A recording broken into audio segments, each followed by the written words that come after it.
Paramashivoham. Om Nithyananda Paramashivoham. Om Nithyananda Paramashivoham. Om Nithyananda Paramashivoham. Om Nithyananda Paramashivoham. Om Nithyananda Paramashivoham. Om Nithyananda Paramashivoham. Om Nithyananda Paramashivoham. Om Nithyananda Paramashivoham. Om Nithyananda Paramashivoham. Om Nithyananda Paramashivoham. Om Nithyananda. Nithyanandam, we welcome all the Paramashivoham Level 3 participants to the first session of the day, which is Nithyananda Yoga. Now everyone, settle down on your mats, have your Panchabhadram and Udani ready, wear your Abharanam, your Rudrakshamala, apply the Vibhuti and Kumkum, and settle down as we start the session with the Sadguru Vandanam. Nithyanandam Paramasukadam Kevalam Jnanamurtim Bandvaditam Gagana Sadrusham Tatvamasyadilaksham Ekam Nityam Vimalamachalam Sarvadi Sakshibhutam Bhavatitam Trigunarahitam Sadgurum Tam Namami. Now we will chant the Shiva Mula Mantra 11 times. Om Shivaya Namaha. Om Ham Haum Shivaya Namaha. Om Ham Haum Shivaya Namaha. Om Ham Haum Shivaya Namaha. Om Ham Haum Shivaya Namaha. Om Ham Haum Shivaya Namaha. Om Ham Haum Shivaya Namaha. Om Ham Haum Shivaya Namaha. Om Ham Haum Shivaya Namaha. Om Ham Haum Shivaya Namaha. Om Ham Haum Shivaya Namaha. Next up is the Tadvachamanam, the ritualistic cleansing. Now take your Panchapadram and Udani and keep your right hand in the Gokarna Mudra in the shape of a cow's ear. Take an Udani of water, pour it into your right palm. As you chant the following mantra, at the end of the mantra, when the word Swadha is chanted, sip the water from the bottom of your right palm. Om Atmadattam Shodhayami Swadha. Take another Udani of water. Om Vidyadattam Shodhayami Swadha. And one more Udani of water. Om Shivadattam Shodhayami Swadha. Now wash your right hand with the water from the Panchapadram and wipe your lips twice with the bottom of your right thumb as we chant. Om Ham Hridayaya Namaha. Now wash your hand again. With the index, middle and ring finger joined together, touch above your upper lip and below the lower lip. Wash your hand again. With index finger and thumb together, touch the right nostril and the left nostril. With ring finger and thumb joined together, touch your right eye and your left eye, your right ear and your left ear. Wash your hand again. With little finger and thumb joined together, touch your navel, your right chest and your left chest. With the fingertips of all the fingers, touch the crown of your head, the right shoulder, the left shoulder, and your heart center. Wash your hand again. Now, place your right hand over the left and place both hands on the right thigh as we chant the Sankalpa mantra, the conscious resolution to manifest the right context for this yoga session. ममोपात्त समस्त दुरितक्षयद्वारा भगवत् श्रीनित्यानन्द परमशिवप्रीत्यर्थं श्रीनित्यानन्देश्वरी परमशिवशक्तिसमेत श्रीनित्यानन्देश्वर परमशिवप्रीत्यर्थं च अद्य पूर्वोक्त एवं गुणविशेषेण विशिष्टायाम् अस्यां शुभतिथौ पूर्णारोग्ययुक्तदृढगात्रयौगिकशरीरसिद्ध्यर्थं परमशिवशक्त्याविष्करणार्थं नित्यानन्दयोगाभ्यासं करिष्ये. Now wash your hand once more as we chant. Om Abhaupasprisya. With the Tattvachamanam complete now, place the Panchapatam Antadani aside out of harm's way so we can safely start into the yoga practice. With the first asana of the sequence, which is Sukhasana. Now, sit straight with your head, neck, and spine in a straight line. Join your hands on top of the knees. Place the index finger and thumb together in Bindu Mudra. Visualize Lord Shiva in your inner space as you breathe in Samana Kumbhaka. Inhale deeply into your stomach and visualize a flame being formed in your stomach, rising up your spine as you engage all three bandhas, Mahamudra Bandha. The bandhas are the Mula Bandha, the root lock, contracting the perineal floor and pulling it up. The Uddiyana Bandha, the stomach lock, contracting your stomach muscles above and below the navel and pulling it in and up. And the Jalandhara Bandha, the throat lock, tucking your chin to the chest, internally contracting the throat muscles, thus locking the throat. Together, they make Mahamudra Bandha. Internally chant the japa Soham again and again. तत्सुखासनमित्युक्तम् अशक्तत्समाचरेत् आचनं विजितं येन जितं येन जगत्त्रयम्.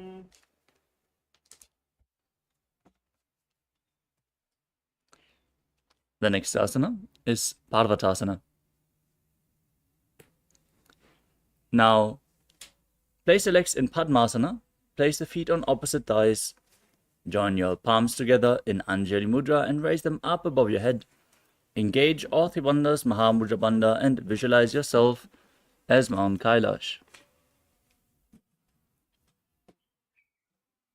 अथवक्षे महादेव पर्वतासनम् अङ्गनं यत्कृत्वा स्थिररूपी स्यात् षट्चक्रादिविलोपनम्.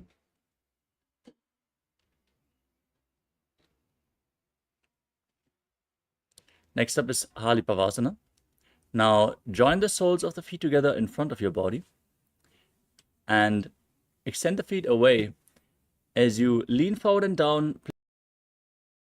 Place your forehead on the ground behind the heels and interlock your fingers behind your back in Parashva Mudra as you gaze to the tip of your nose and visualize Swamiji in your inner space, engaging all three bandhas.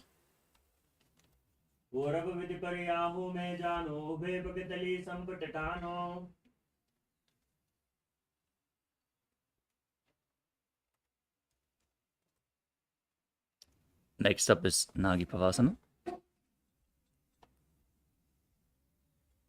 Now, with the soles of the feet together, extend your arms out in front of the feet and cup them, placing them down on the ground. Gaze to the tip of your nose, bring your forehead behind the heels, and visualize yourself as a snake as you engage all the bandhas.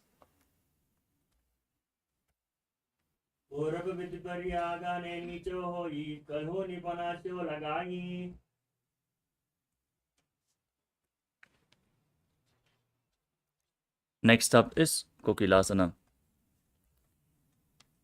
Now, interlock your index and middle fingers around the big toes in Prana Mudra as you extend the legs out in front of you and then cross them into Padmasana.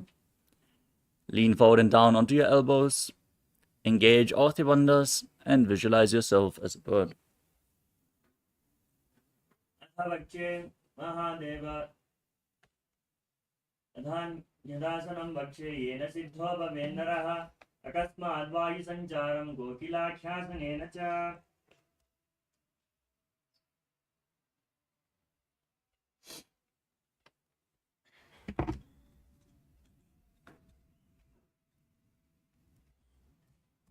The next asana is Nityasana. Now, stack your knees and ankles, hold on to opposite elbows, and start rotating your arms in a circular motion. Engage all three bandhas, gaze to your nose, and visualize Swamiji in your inner space, and after some time, change the direction of the movement.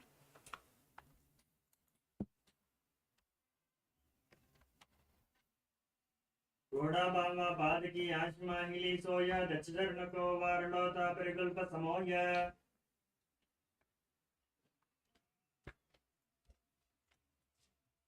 The next asana is Ganjasana. Now, place your hands flat on the ground, shoulder width apart, and push your hips up high as you scoop your body forwards and down. As you visualize yourself as an elephant, engage Uddiyana Bandha and Mula Bandha.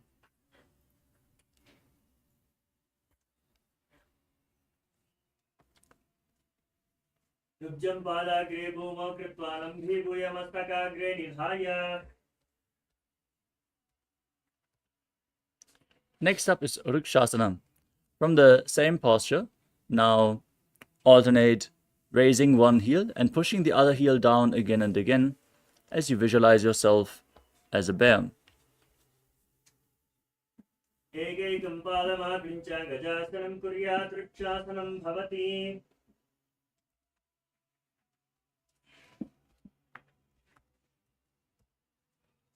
We move on to Vaishyasana. Now raise up onto the tips of the toes, standing on the tips of the big toes if you can. Join your index, middle and ring fingers at the heart center in Hridaya Mudra as you visualize Swamiji in your inner space and engage Uddiyana Bandha and Mula Bandha. Eshena Padayagalam Bhagvatishe Homukaha Adhavaksha Vakshe Kritva Satyavan Bhavet.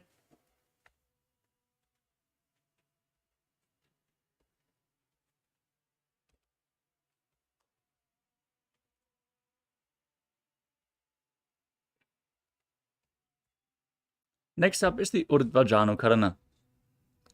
Now stand in Arimandi posture with the heels touching, the toes pointing outwards and your knees slightly bent. Bring your hands to the chest level and raise one knee up.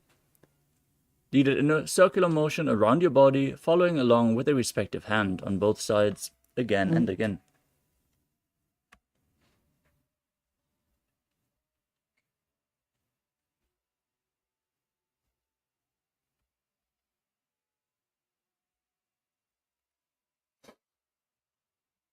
The next asana is Palalingasana.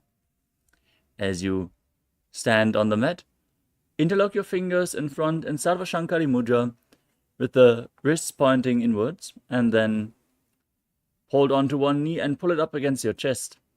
Engage all three bandhas and visualize yourself holding a baby.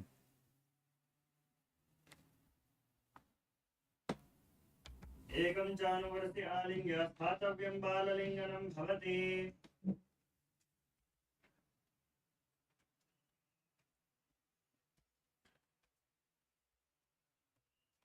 We move on to Padapidanasana. Still standing on one leg, now pull the foot behind your back with both hands interlocked in Padusha Mudra. Pull the heel close to the perineum as you visualize Swamiji in your inner space. Engage all three bandhas. Titve Kaspin Padatale Karabhyam Vesta Yetanam.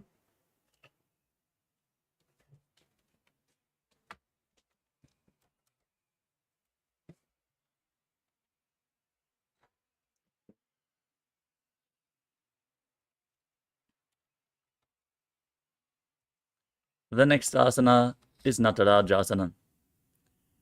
Now stand on the mat, hold on to one foot behind your back, As you lean forward and down, extending the other arm forward, hand in Bindu Mudra. Visualize yourself as Lord Nataraja as you perform the Mula Bandha. उत्तानपादं क्रौञ्चं च मरीचिं वीरभद्रकं नटराजं त्रिकोणं च सुप्ताङ्गुष्ठप्रसारणे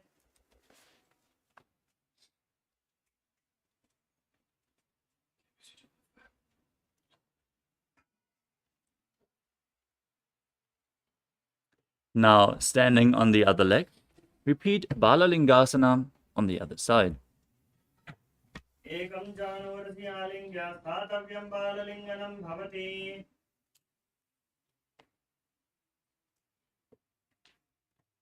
Now repeat Pada Pidanasana on the other side. Pull the other foot towards your buttocks.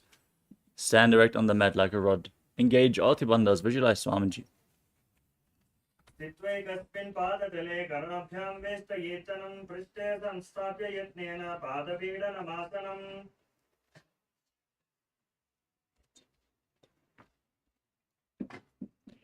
Now repeat Natarajasana on the other side.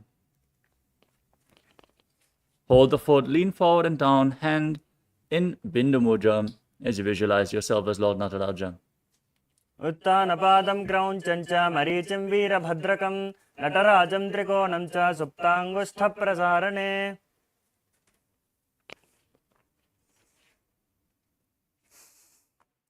Next up is the Ardha Rechita Karana. From Arimandi position, heels together, toes pointing upwards and your knees bent. Keep the left hand at your chest and swing the right arm back and forth like a pendulum as you step the right foot behind the left with the toes down and the heel up. Now place the right hand over your nose, uncross your ankles, and repeat the movement on the other side.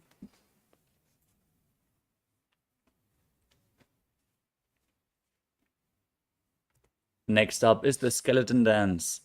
Now visualize yourself as a skeleton and shake your body intensely. Dance wildly on the mat while visualizing your bone structure. This will build intense integrity into your bone marrow.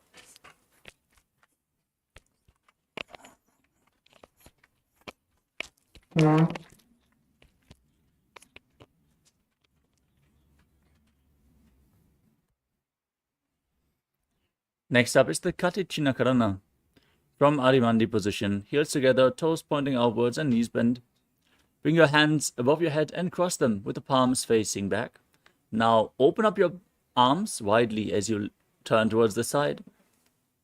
Again and again in both directions.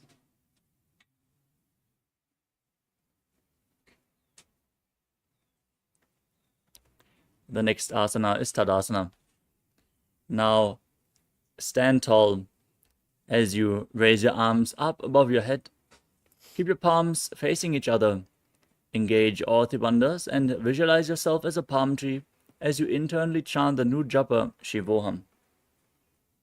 महामुद्राभत्तकौनो ताडासनविभेदकान् विनोत्तानं सदा कुर्यात् अन्तर्पत्नीपतिप्रिया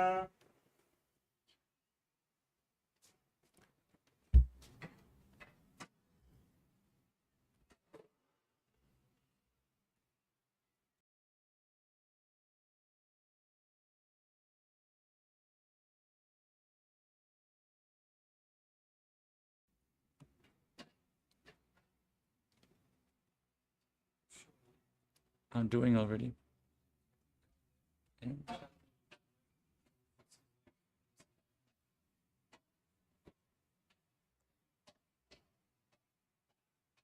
We move on to Uttanasana.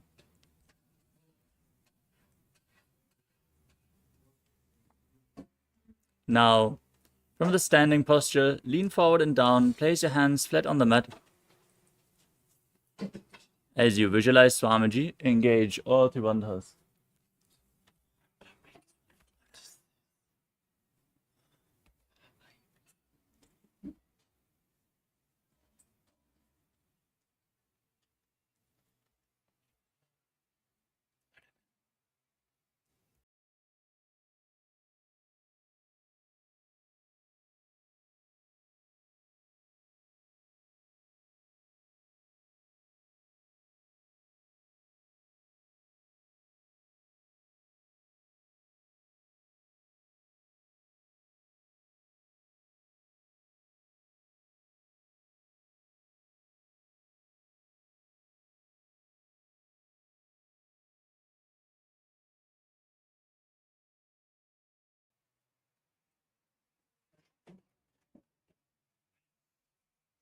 महामुद्राबद्धकोनो ताडासनविभेदकान् विनोत्तानं सदा कुर्यादन्तर्वत्नीपतिप्रिया.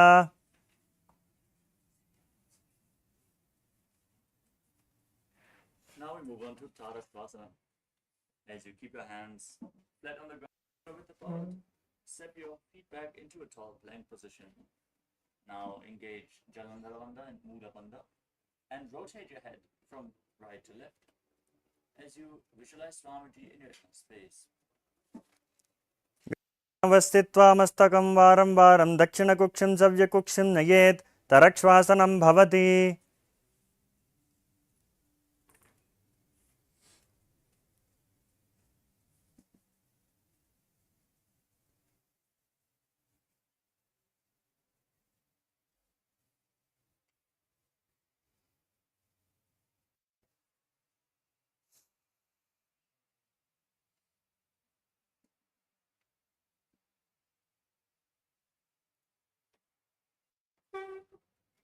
The next asana is Bhujangasana.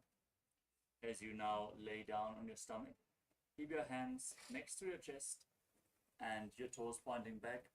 Raise your chest up by the strength of your lower back. Don't push your body up. Raise it up by the strength of your back. Open up your mouth widely and inhale through the hollow of your throat in Bhujangani Mudra as you visualize yourself as a cobra. अंगुष्ठनाभिपर्यन्तम् अथो भूमौ विनिन्यसेत्.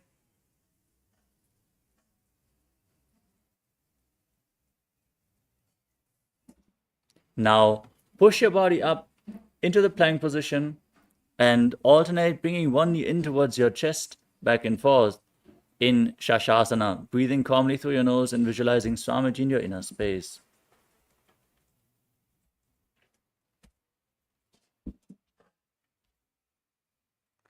गजासनमस्थितौ जानुद्वयमाकुञ्चा वारं वारं कर्तव्यं शशासनं भवति.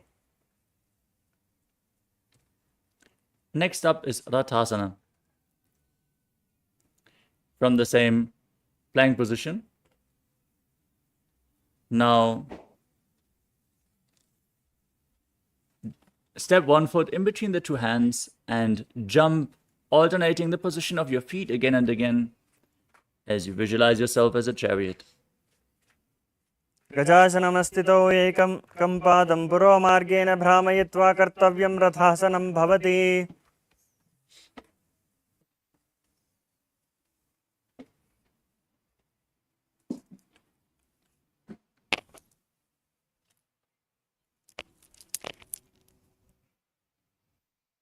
The next asana is Virabhadrasana. Now, with one foot step forward, bend the front knee and keep the back toes facing sideways. As you raise your arms up above your head, engage Uddiyana Bandha and Mula Bandha, gaze to your third eye, and visualize Lord Virabhadra in your inner space. वासिष्ठमथकौण्डिन्यं ऊर्ध्वकुक्कुटमेव च अष्टावक्रमथोत्थानं मयूरं सेतुबन्धनम्.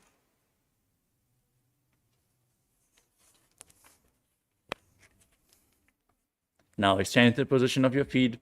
Repeat Virabhadrasana on the other side. वासिष्ठमथकौण्डिन्यं ऊर्ध्वकुक्कुटमेव च अष्टावक्रमथोत्थानं मयूरं सेतुबन्धनम्.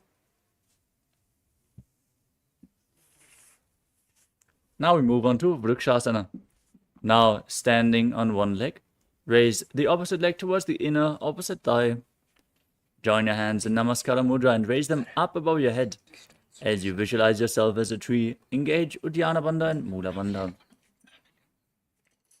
वामोरुमूलदेशे च याम्यं पादं निधायतु तिष्ठेत् वृक्षमद्भूमौ वृक्षासनमिदं विदुः. Next up is Garudasana. Now bring the raised foot to the opposite hip. As you join your hands in Namaskara Mudra in front of your heart, visualize yourself as Lord Garuda and perform the Mula Bandha. गरुडासनमावक्षे येन ध्यानं स्थिरं भवेत्. Now stand on the other leg, raise the opposite foot to the inner opposite thigh as you repeat Vrikshasana, the tree posture on the other side. वामोरुमूलदेशे च याम्यं पादं निधायतु तिष्ठेत् वृक्षवद्भूमौ वृक्षासनमिदं विदुः.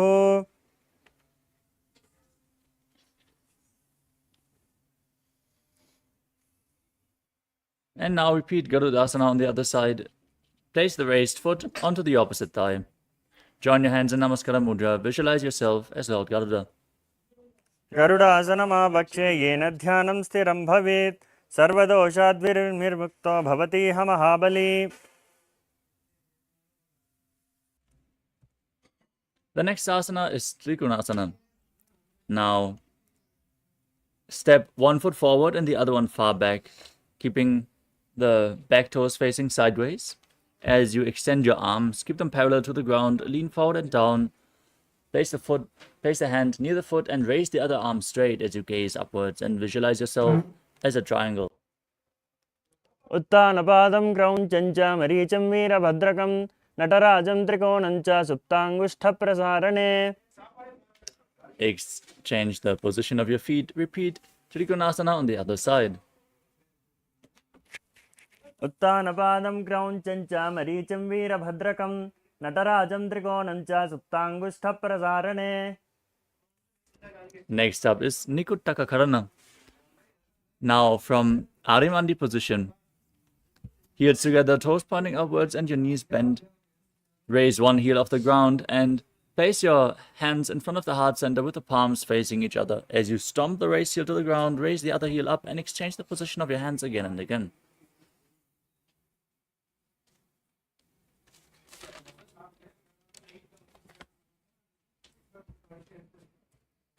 The next asana is Angushtasana. As you keep the feet close together, squat down and sit on the raised heels. Keep your knees lifted off the ground. Join your hands in Namaskara Mudra in front of the heart center. Visualize Swamiji in your inner space and start buzzing like a bee on the inhalation and exhalation in Brahmari Kumbhaka as you perform the Mula Bandha. मित्याहुः गोरक्षासनमेव च अङ्गुष्ठमुष्टिकं ज्ञेयं ब्रह्मप्रासादितं ततः. Next up is Saurasana. From the same position, extend one leg forward. Keep the heel down, toes pointing up. Place your hands at the side of your body, touching the mat with your fingers, palms facing forward in Vara Mudra. Visualize Swamiji in your inner space and perform the Mula Bandha. प्रसार्य एकं पादतलं संस्थाप्य त्वेकपादकम्. Next up is Vidunanasana. From the same posture with the leg extended forward, lean forward and down, hold onto the front big toe in Prana Mudra with index and middle fingers. As you hold onto the back heel with the other hand if you can, balance in this posture. Now, visualize Swamiji in your inner space. Keep buzzing like a bee.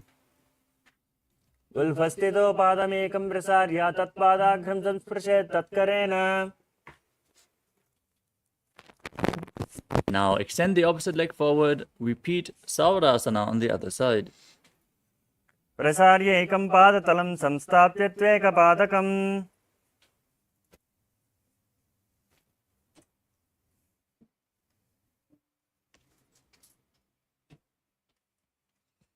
Lean forward and down, hold on to the front foot as you repeat Vidunanasana on the other side.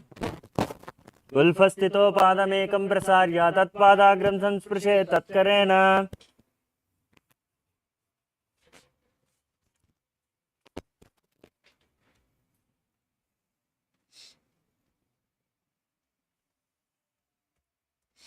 The next asana is Brahma Jalankushasana.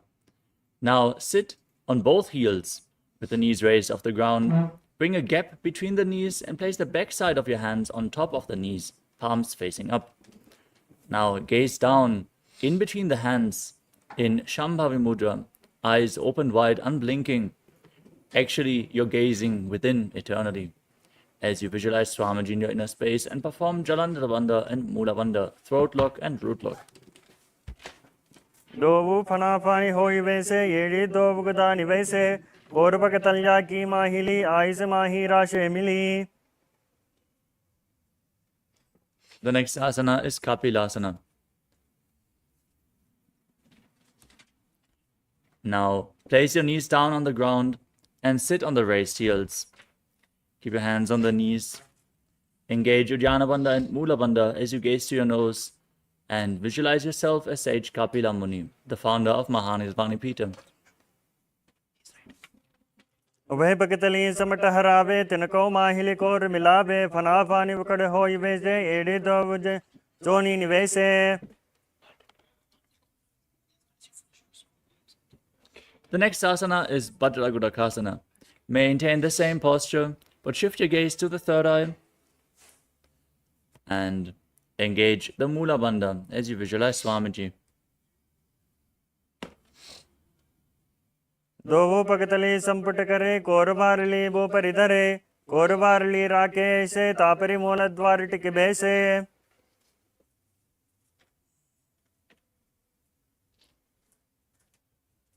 Next up is Suryasana. Now raise up onto the heels, lift your knees off the ground, keep the soles of the feet together and the knees opened wide. As you join your hands in Padma Mudra, the lotus mudra, joining thumbs and little fingers and raising them up above your head. Gaze through the gap between the palms and visualize Lord Surya in your inner space in Suryasana. एड़ी दो गुदादरी आने फना फाने फेटक पुनिठाने.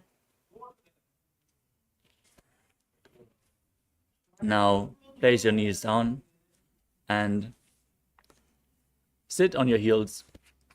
As you keep your hands on the knees, place your tongue up against the palate of your mouth in Manduki Mudra, catching the nectar of immortality dripping from your Sahasrara chakra. Gaze to your third eye and visualize yourself as a frog as you calmly breathe through your nose in Sahadra Kumbhaka.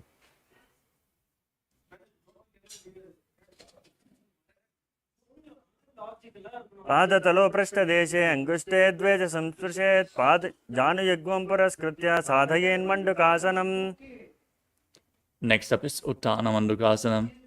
From the same posture, now bring your hands behind your back, over top of the shoulders, holding on to opposite shoulders with your hands. Bring your elbows close to your head and gaze to your third eye as you keep visualizing yourself as a frog engaging Uddiyana Bandha and Mula Bandha.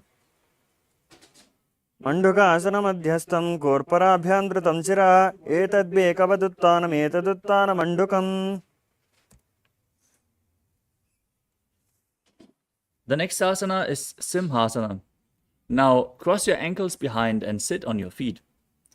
Then place your hands on the knees, gaze to the tip of your nose, stick out your tongue and exhale forcefully again and again as you visualize yourself as a lion. दक्षिणं सव्यगुल्फेन दक्षिणेन तथेतरम् हस्तौ जजान्वौ संस्थाप्य स्वाङ्गुलीश्च प्रसार्य च. The next asana is Bhadrasana.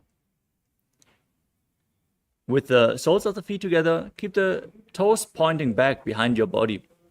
Sit on your knees, open wide, cross your arms behind your back, and hold on to opposite big toes in Prana Mudra. Now gaze to the tip of your nose, engage Jalandhara Bandha and Mula Bandha, the throat lock and the root lock, and visualize Swamiji in your inner space. गुल्फौ च वृषणस्यादौ वृत्क्रमेण समाहितः पादाङ्गुष्ठौ कराभ्यां च धृत्वा च पृष्ठदेशतः. We move on to Kakabhushandi Asana. Now place your feet flat on the ground and place your hands on the ground, shoulder width apart. Bring your arms around the raised knees and hold on to opposite hands behind your back in Padusha Mudra if you can. Gaze to the tip of your nose and visualize yourself as a crow. प्रथमे वैशकोकड़थाने दोवो हाथ पगम विचिहाने.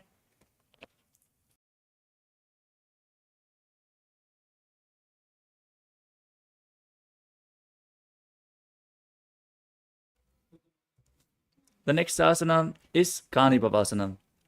Keeping your hands flat on the ground in front of you, bring your knees onto your arms towards your armpits. Lean forward and down, find balance, and lift your feet off the mat as you visualize Swamiji in your inner space and return to buzzing like a bee in Brahmari Kumbhaka. आसन को गुना आशित सुता होई तो आची होई. Now, from the same posture, place your head on the mat and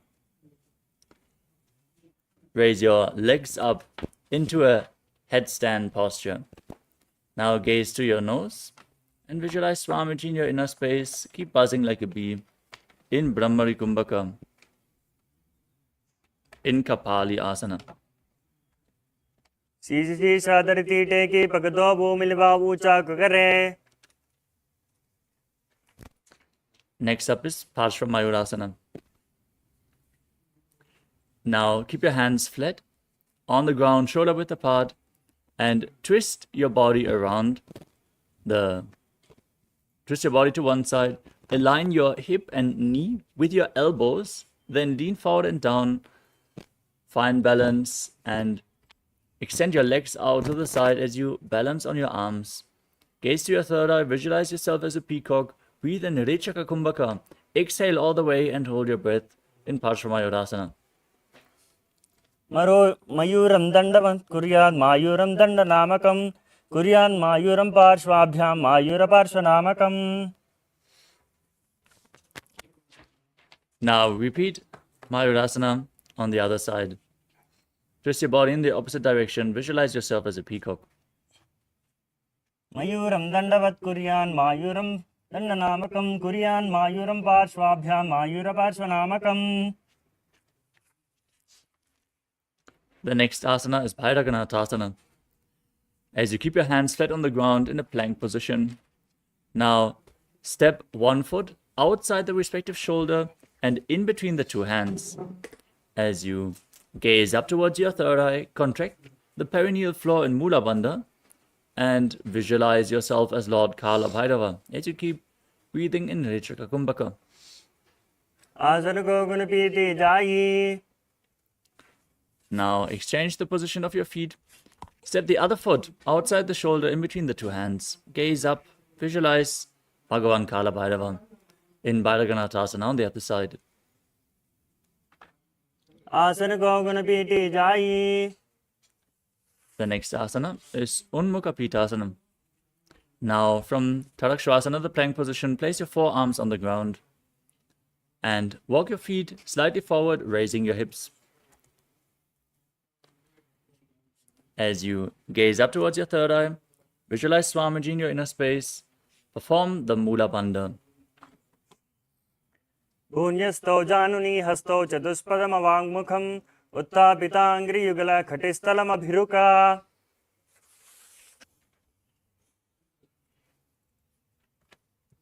The next asana is Vashishtasana. As you return to Tadakshvasana, the plank position, now rotate your body on one arm and raise the opposite arm up towards the sky. Gaze upwards along the raised arm. Visualize yourself as Sage Vashishta as you perform the Mula Bandha.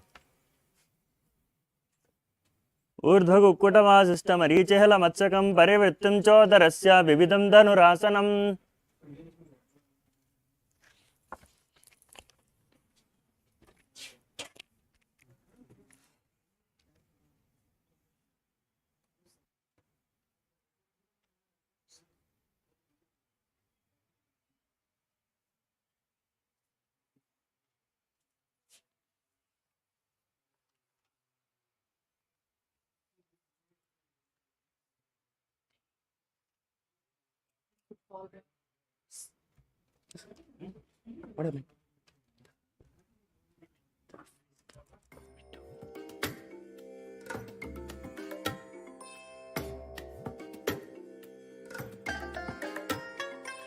I bless you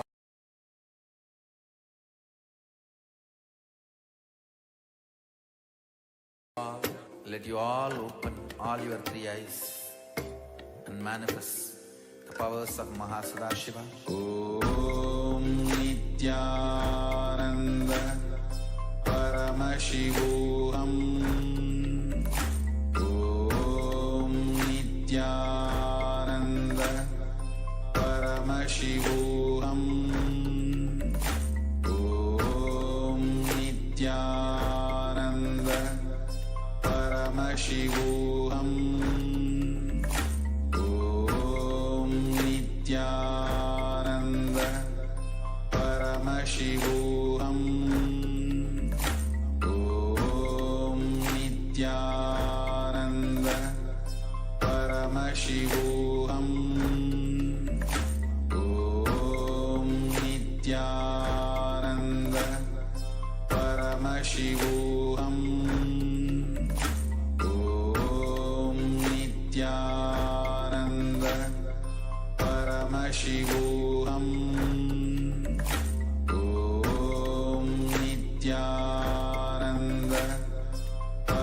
Paramashivoham.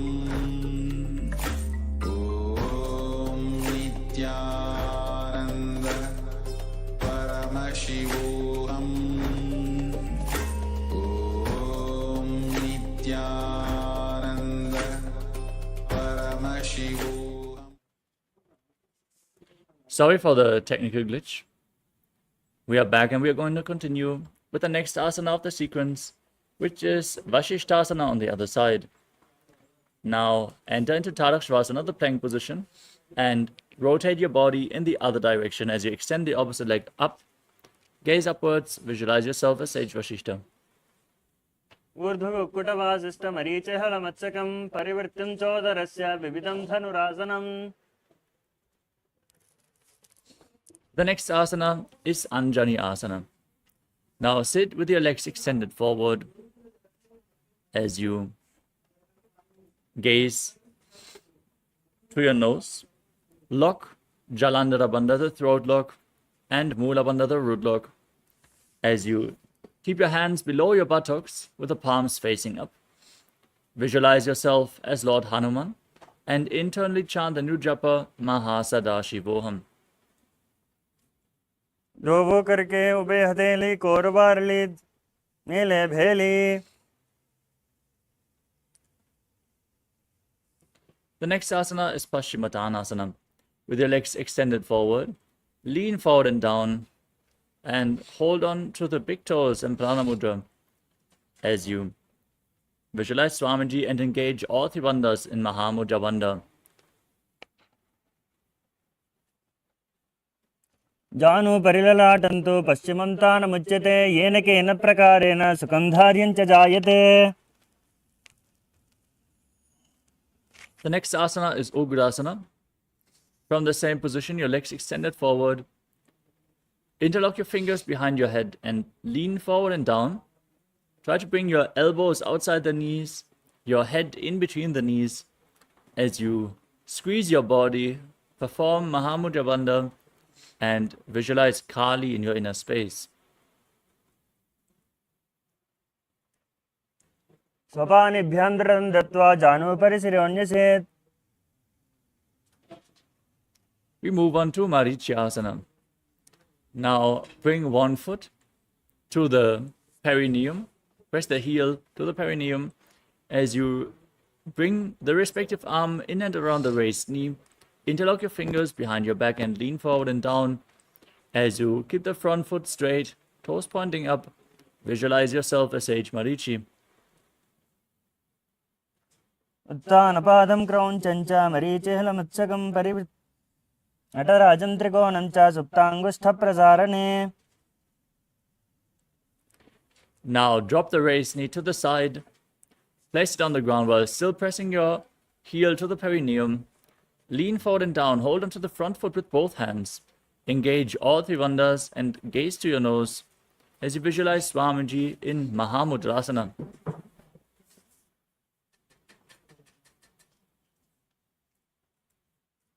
महामुद्रं प्रवक्ष्यामि तन्त्रेऽस्मिन् मम वल्लभे यां प्राप्य सिद्धा सिद्धिं च कपिलाद्याः पुरागताः.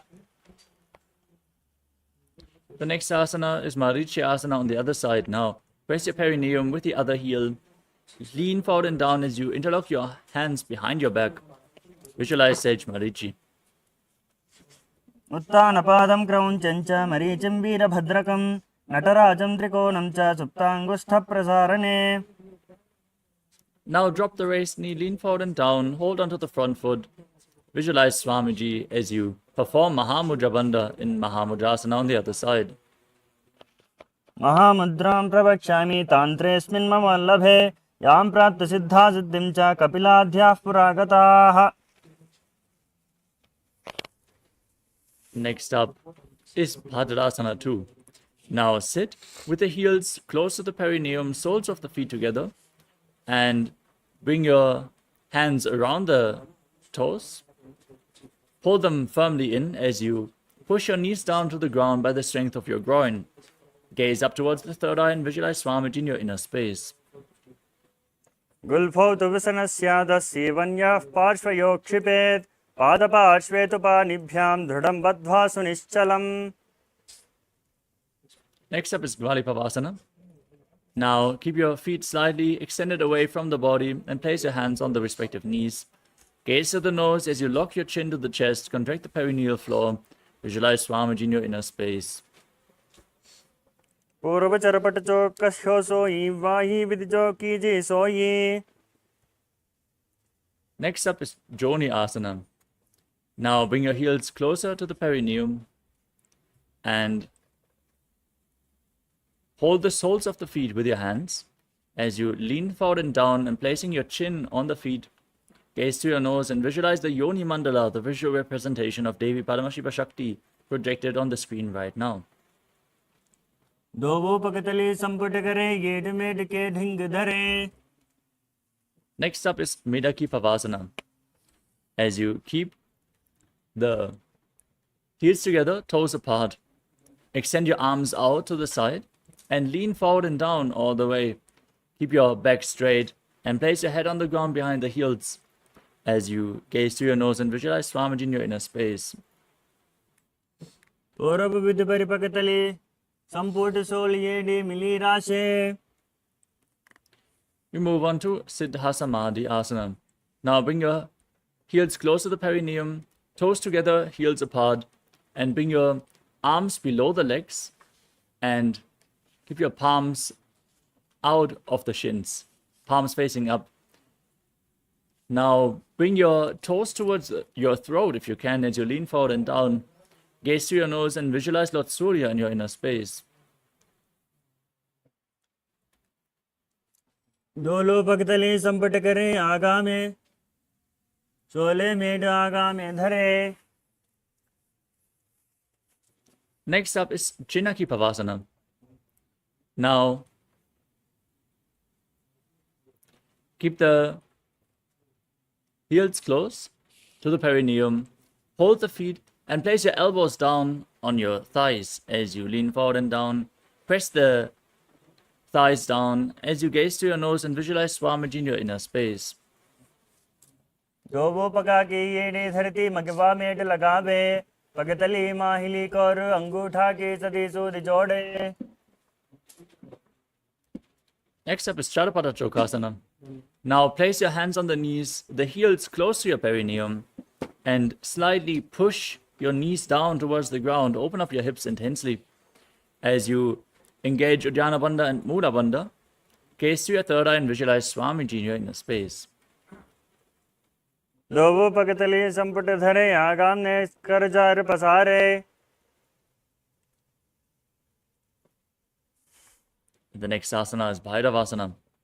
As you keep the soles of the feet together, now place the toes of the feet down and the heels up.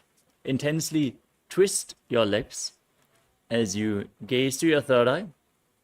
And then place your hands on the knees in Bindu Mudra, visualizing yourself as Lord Kala Bhairava in Bhairavasana. गुल्फो संपीड्य चान्योन्यम विक्रमेण some.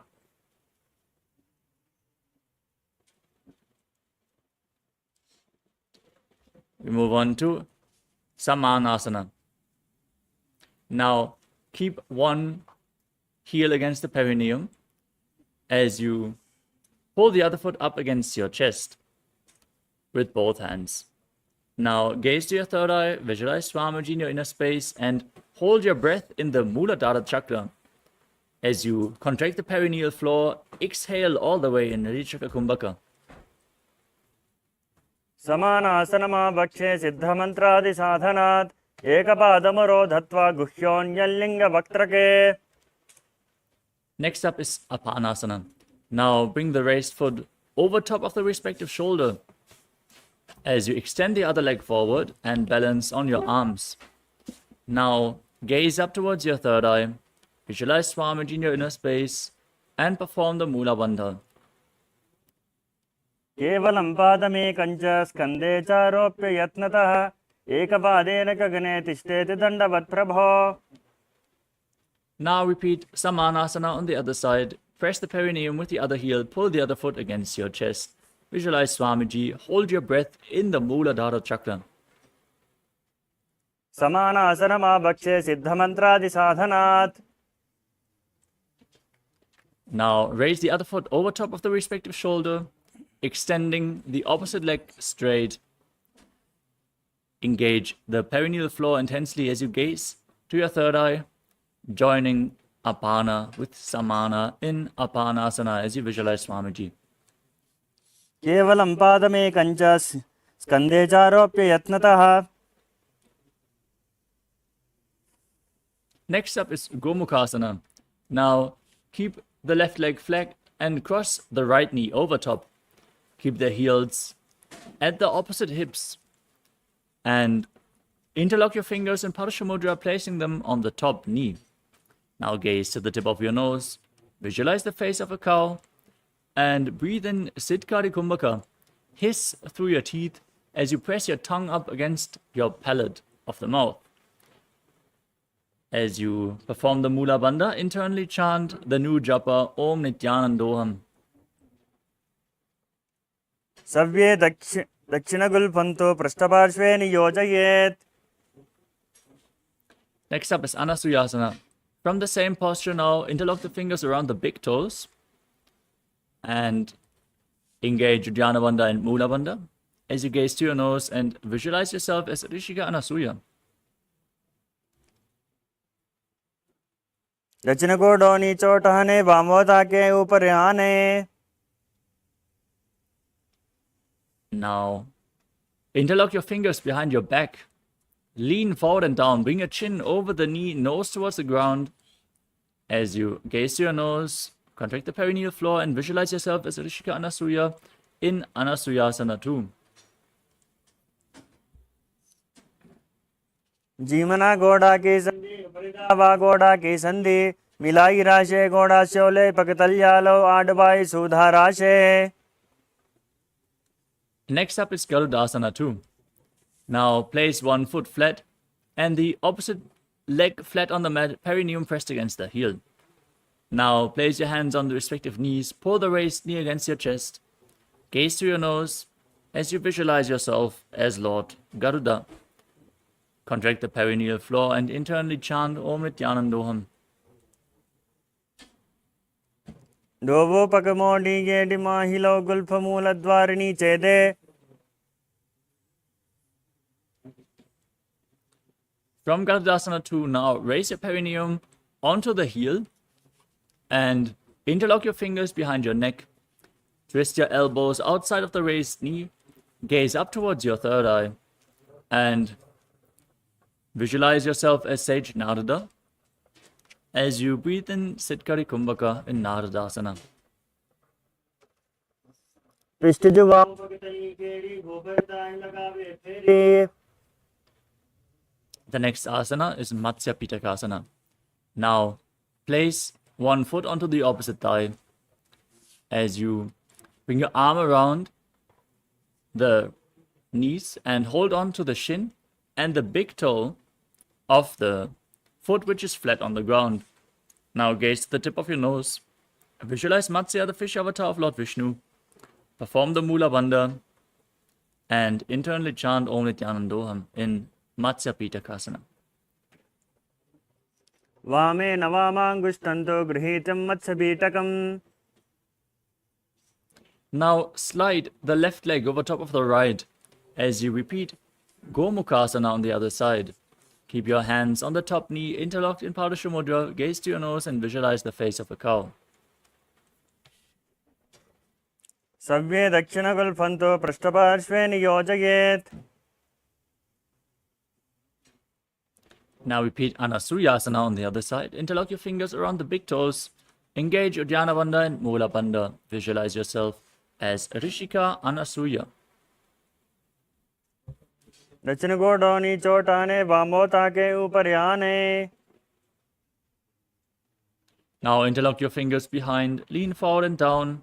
Bring your chin over the knee in Anasuyasana 2.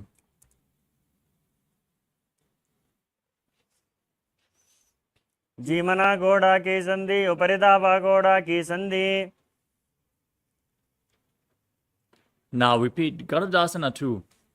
Place the other foot flat, opposite heel against the perineum, hands on the knees, and gaze to your nose as you visualize yourself as Lord Garuda.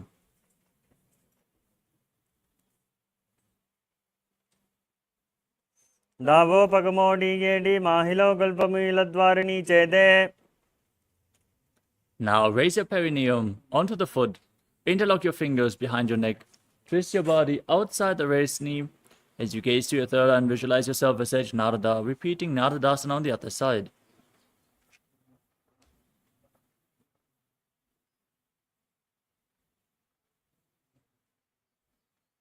Pistij Vamapagatali Keri Boparitari Baga Tagave Feri. Now repeat Matsya Pitakasana on the other side. Place the other foot on the opposite thigh. Hold onto the shin and the big toe of the raised knee as you gaze to your nose and visualize Matsya, the fish avatar of Lord Vishnu. Vame Navamangustanto Grihitam Machapitakam. Next up is Matsyendrasana. As you bring one foot to the opposite thigh, place the other foot flat, raise the knee and twist the opposite elbow outside the raised knee. As you place the raised arm at your head, place the other hand on the ground behind you, gaze up towards your third eye, and visualize Sage Matsyendranath, the master of Hatha Yoga. Udaram Paschimabhasam Kritva Tishtati Yatnataha Namrangam Vamapadam Hi Dakshajano Parinyashet. Next up is Kubhasana. Now extend the front arm down towards the foot. Hold onto the big toe in Prana Mudra. And place the other hand on the respective ear as you gaze back and up. And visualize yourself as a camel. Asana Kogana Jolo Jaye. Now keep holding onto the front foot. Place the other hand on the ground behind you. Twist your body even further as you gaze to your third eye and visualize Sage Matsyendranath in Matsyendrasana 2. Matsyendra Petam Jatara Pradiptim Prachandarubhandala Khandhanastram. Now untwist your body. Extend both the legs. Place the other foot on the opposite thigh as you bring the opposite elbow around the raised knee, hand to your face, repeating Matsyendrasana on the other side as you visualize Sage Matsyendranath. Udaram Paschimabhasam Kritva Tishtati Yatnataha. Now extend the front arm down to the foot, gaze to your third eye, place the other hand on your ear as you gaze up and back, visualizing yourself as a camel in Kubhasana on the other side. Asana Kogana Jolo Jaye. Now place the back hand down to the ground, twist your body even further in Matsyendrasana 2 as you visualize Sage Matsyendranath. Matsyendra Petam Jatara Pradiptam Prachandarubhandala Khandhanastram. The next asana is Padmasana, the lotus posture. Now sit in a cross-legged position with your feet on top of opposite thighs. Keep your hands on the knees, gaze to your nose, engage all three bandhas, Mahamudra Bandha, as you visualize yourself as Lord Shiva. Internally chant Om Nithyananda Paramashivoham and start breathing in Sitali Kumbhaka as you press your tongue against the back of your teeth and hiss while you inhale. Asanam Dvididam Proktam Padmam Vajrasanam Tada. Next up is Padmasana 2. From Padmasana, now cross your arms in front of you and hold onto the big toes in Prana Mudra. Lock the perineal floor in Mula Bandha. Keep breathing in Sitali Kumbhaka, gaze to your nose and visualize yourself as Goddess Parvati, the consort of Lord Shiva. Uttano Charano Kritva Uru Samsto Prayatnataha. The next asana is Kukkutasana. As you sit in Padmasana, bring your hands in between the legs and push your body off the ground. Balance on your arms as you visualize yourself as a rooster. Calmly breathe through your nose in Sahadra Kumbhaka. Padmasanam Susamstapya Nanvororantare Karo. Next up is Baddha Keki Asana. From Padmasana, now rise up onto your knees and place your hands on the ground with the fingers pointing towards your body, elbows close towards your navel. Lean onto your elbows as you raise your knees up off the ground and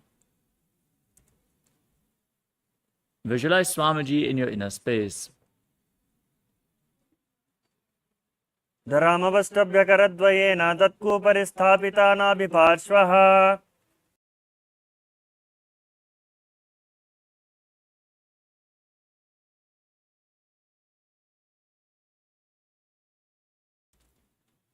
The next asana is Mayurasana. Now, with your hands flat on the ground, fingers pointing towards your body, lean onto your elbows, find balance, and lift your legs up off the ground straight in Mayurasana. अथवक्षे Mahadeva मयूरासनमुत्तमं भूमौ निपात्य हस्तौ द्वौ कोर्परोपरि देहकम्. Now lay down flat on your stomach and interlock your fingers around the neck as you keep the toes pointing outwards, heels to the mat. Visualize yourself as a crocodile. Breathe calmly through your nose in Sahajra Kumbhaka and contract the perineal floor in Mula Bandha in Makarasana. अध्यासचेते हृदयं निधाय भूमौ च पादौ च प्रसार्यमानौ.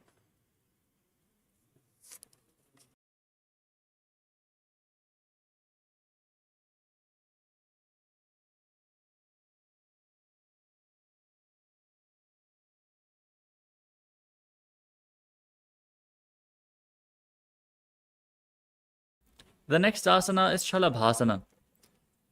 As you keep your hands next to the shoulder level, laying on your stomach, now raise your legs up and visualize yourself as a locust. अध्यासचेते करयघ्नं वक्षो भूमिममष्टभ्यकरयोस्तलाभ्याम्. Next up is Ushtrasana. Now, laying on your stomach, bend your knees and hold onto your feet as you pull them outside the hip, as close to the ground as possible, opening up your hips as you visualize yourself as a camel. अध्यासचेते पदयुग्मं मष्टं पृष्ठे निधाय पीठं कराभ्याम्.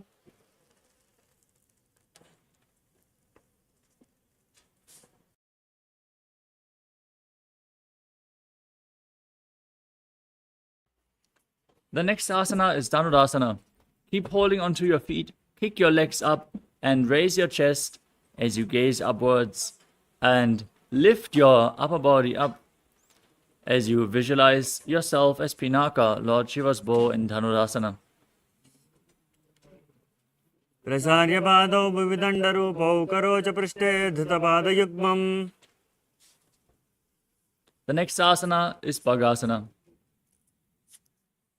As you sit in a kneeling posture with your heels outside the hips, the toes together behind your body, place your hands on the knees, gaze up towards your third eye, and visualize Swamiji in your inner space as you internally chant the new japa, Om Nithyananda Paramashivoham, the Mahavakya. उल्टा मोटी पाद दो वैसे बहरो जगते करिए एक वैसे.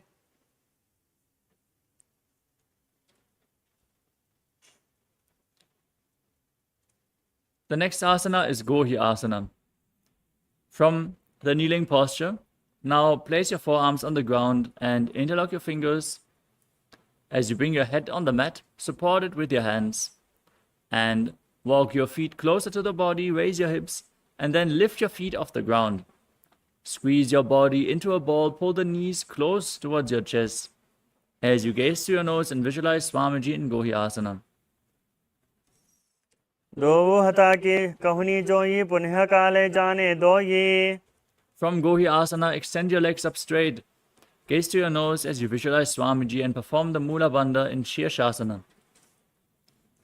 विपरीतं मण्डलं च दुधैव विदितं हिनः. Gently lower your legs down and come to a seated posture with your legs in front. Now, raise your legs up off the ground and hold on to your calves as you pull your feet closer towards your face. Visualize Swamiji in your inner space and start breathing in Pastika Kumbhaka, exhaling rapidly again and again from your abdomen, like the bellows of a blacksmith. Keep performing this Kumbhaka throughout the next few asanas. दोहतापक भा हरियाणे गोड़ा तरे काकसे ठाने. Next up is Padikasana. Now interlock your fingers behind your back. Hold on to opposite shoulders as you keep the leg raised at a 45-degree angle. Visualize yourself as a maze and gaze to your third eye in Padikasana. उत्थानं चैनं कृत्वा पादौ मिलित्वा प्रसार्य. Now extend your arms out parallel to the ground. Keep your legs raised at a 45-degree angle, toes pointing up. Gaze to your third eye as you visualize yourself as a boat in Naukasana.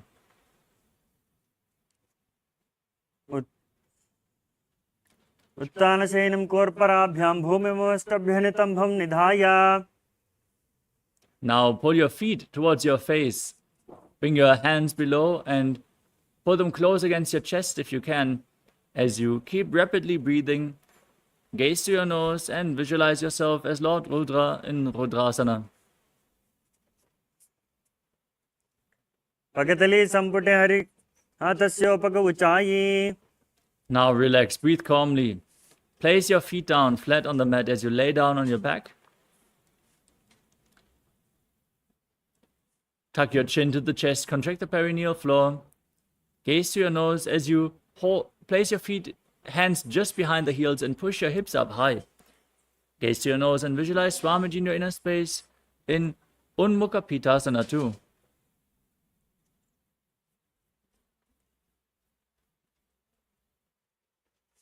ऊर्ध्वे च जानुनी कृत्वा शबित्वोर्ध्वमुखं तथा उत्थाप्य हस्तौ तिष्ठेत्तु पीठ उन्मुखनामखे.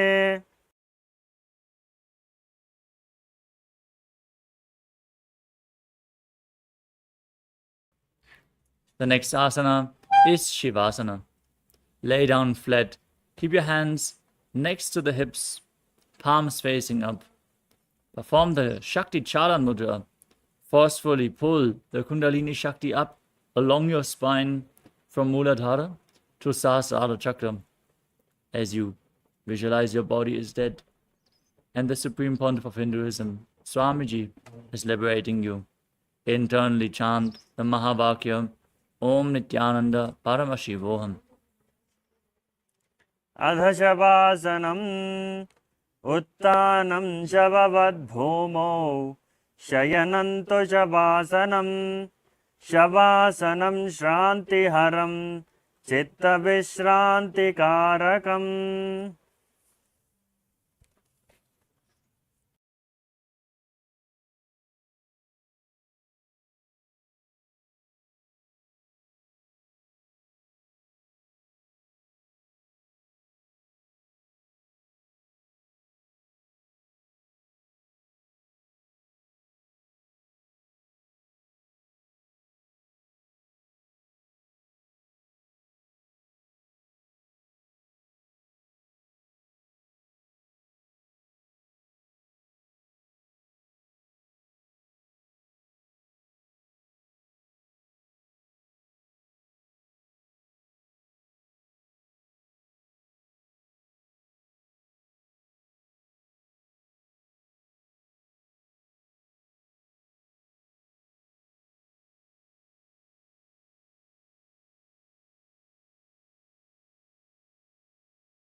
bless you all. Let you all open all your three eyes and manifest the powers of Mahasudashiva. Om Nithyananda Paramashivoham. Om Nithyananda Paramashivoham. Om Nithyananda Paramashivoham. Om Nithyananda Paramashivoham. Om Nithyananda Paramashivoham. Om Nithyananda Paramashivoham. Om Nithyananda Paramashivoham. Om Nithyananda Paramashivoham. Om Nithyananda Paramashivoham. Om Nithyananda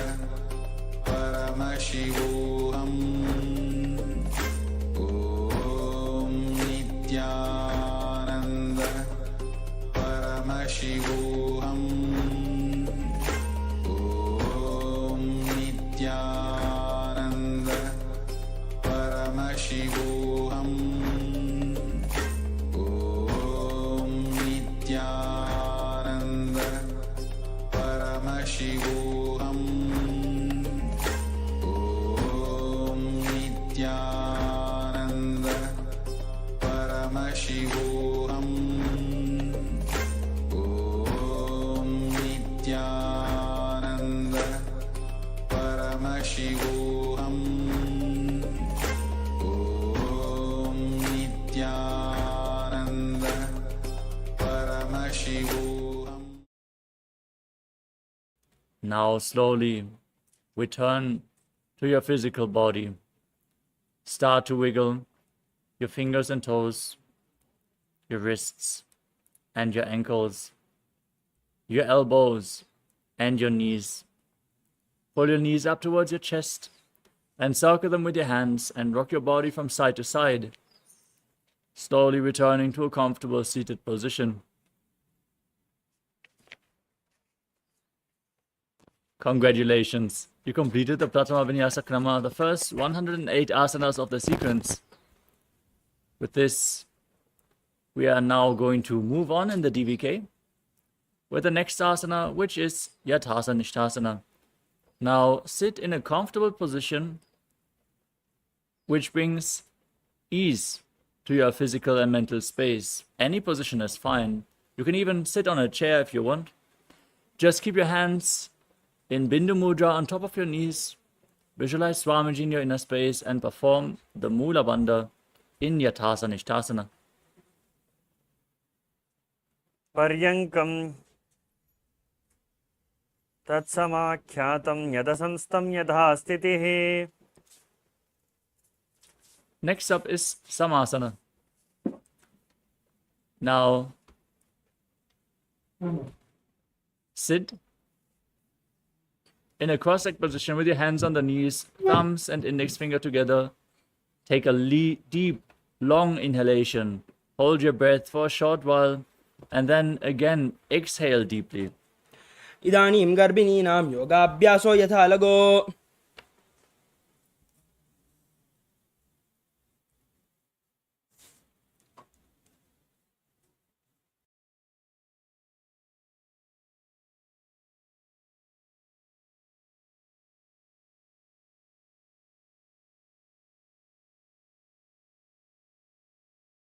The next asana is Muktasana.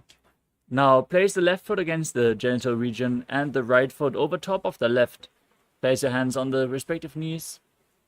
As you gaze to your nose and visualize yourself as a sage liberated by the Supreme Pontiff of Hinduism in Muktasana. निपीड्य सीवणीं सूक्ष्मां दक्षिणे त्रिदगुल्पतः वामं याम्येन गुल्पेन मुक्तासनमिदं भवेत्. Next up is Siddhasana. Now maintain the same posture, shift the gaze to your third eye, visualize Swamiji in your inner space.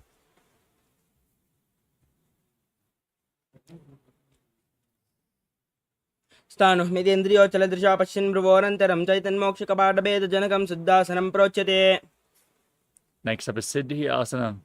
Maintain the same posture, shift the gaze to the ground in front of you as you visualize Swamiji in your inner space.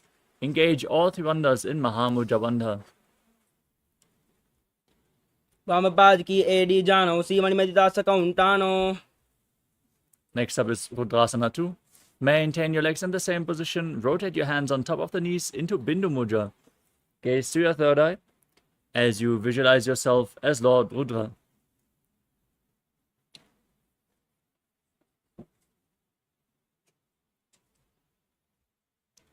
वामचरण परिदचन राखे एकजुगति ऐसे विदिदाके.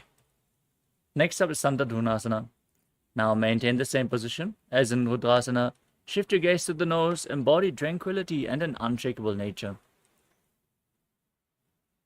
आसन की गुण मन की चंचलता मीटा. Next up is Siddhasana 2. Now maintain one heel over the other. Cup your palms in front of your navel in Samputa Mudra, representing a lotus flower, as you visualize Swamiji in your inner space in Siddhasana 2. ऋतुकाय समासीन सिद्धासनमुदीरितं प्रसार्य भुवि पादौ तौ धोर्भ्यामङ्गुष्ठमादरात्. Next up is Bandha Yoni Asana. Maintain one heel over the other and set the Sankalpa to manifest through the womb of creation as you contract the perineal floor and get ready to enter Shanmukhi Mudra. Inhale all the way. Close your lips with little and ring fingers, the nostrils with the middle fingers, the eyes with the index fingers, and the ears with your thumbs. यत्र मध्ये महादेव बन्धयोन्यासनेश्वरौ यत्कृत्वा केचरो भूत्वा विचिरेदीश्वरो यता. Next up is Vidasana. Maintain the same posture. Place your hands on the knees in Bindu Mudra and embody the state and space of bravery in Vidasana.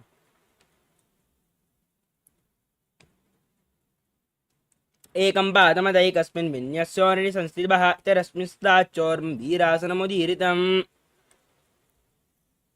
Next up is Valmikasana. Maintain the same posture. Shift your gaze to the third eye. Visualize sage Valmiki, the great poet and author of Ramayana.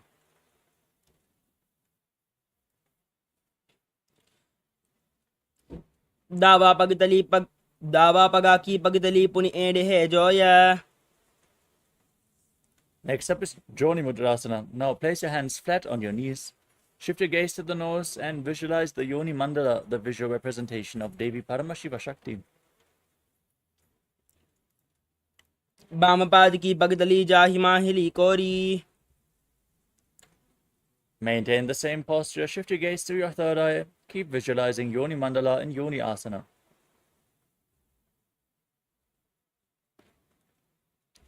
योन्यासनं पर्वतेन योगं योगफलेनिलं तत्कालफलं तावत् केचरो यावदेव हि.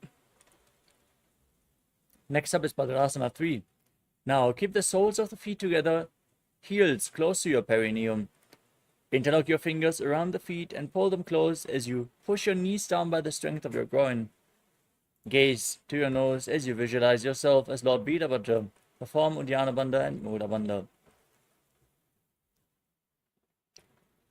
गुल्बौजवशनस्यादः सीवन्या पार्श्वयोन्योक्षिपेत् सव्ये गुल्पतदा सव्ये दक्ष गुल्पं तु दक्षिणे. Next up is Aghodasana. Now maintain your heels against the perineum and cover your mouth with your right palm. As you close the left nostril, inhale through the right. Hold your breath, then exhale through the left in Abhyantara Kumbhaka. As you gaze upwards towards your third eye, push your tongue up in Kechari Mudra, all along the nasal tract if you can, as you visualize yourself as an Aghori in Aghodasana. पूर्वकहो भिश्रिका जोई वाही विदिशो कीजे सोई. The next asana is Karnari Pavasana.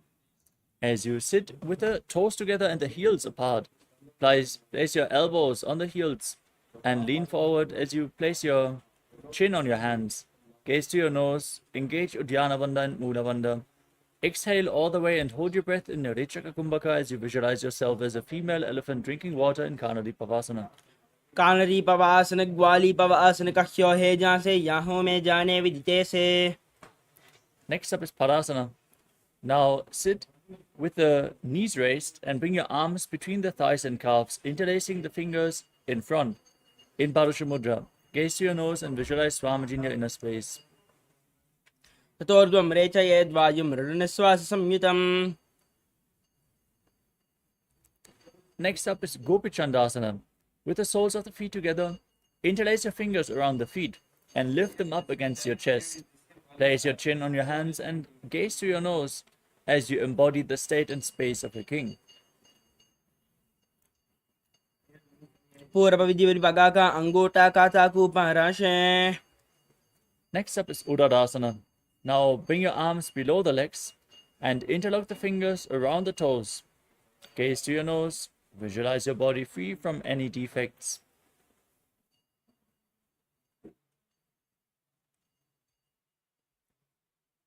दो पगतली संपुटाने उभय हस्त करे उर्धहिटाने अंगुष्ठ दो समटहरावे चिबुका नीचे ताही लगावे. Next up is Vishishtasana. From the same posture, now raise your feet in front of your face and visualize yourself excelling in everything. दो पगतली जोड़ी संपुट करे. The next asana is Bhujasana. From a seated position, lift both legs over top of the respective shoulders. Bring your arms beneath the legs and up, interlacing the fingers around the back of your neck. Now visualize yourself as a cobra as you keep breathing in Rechaka Kumbhaka.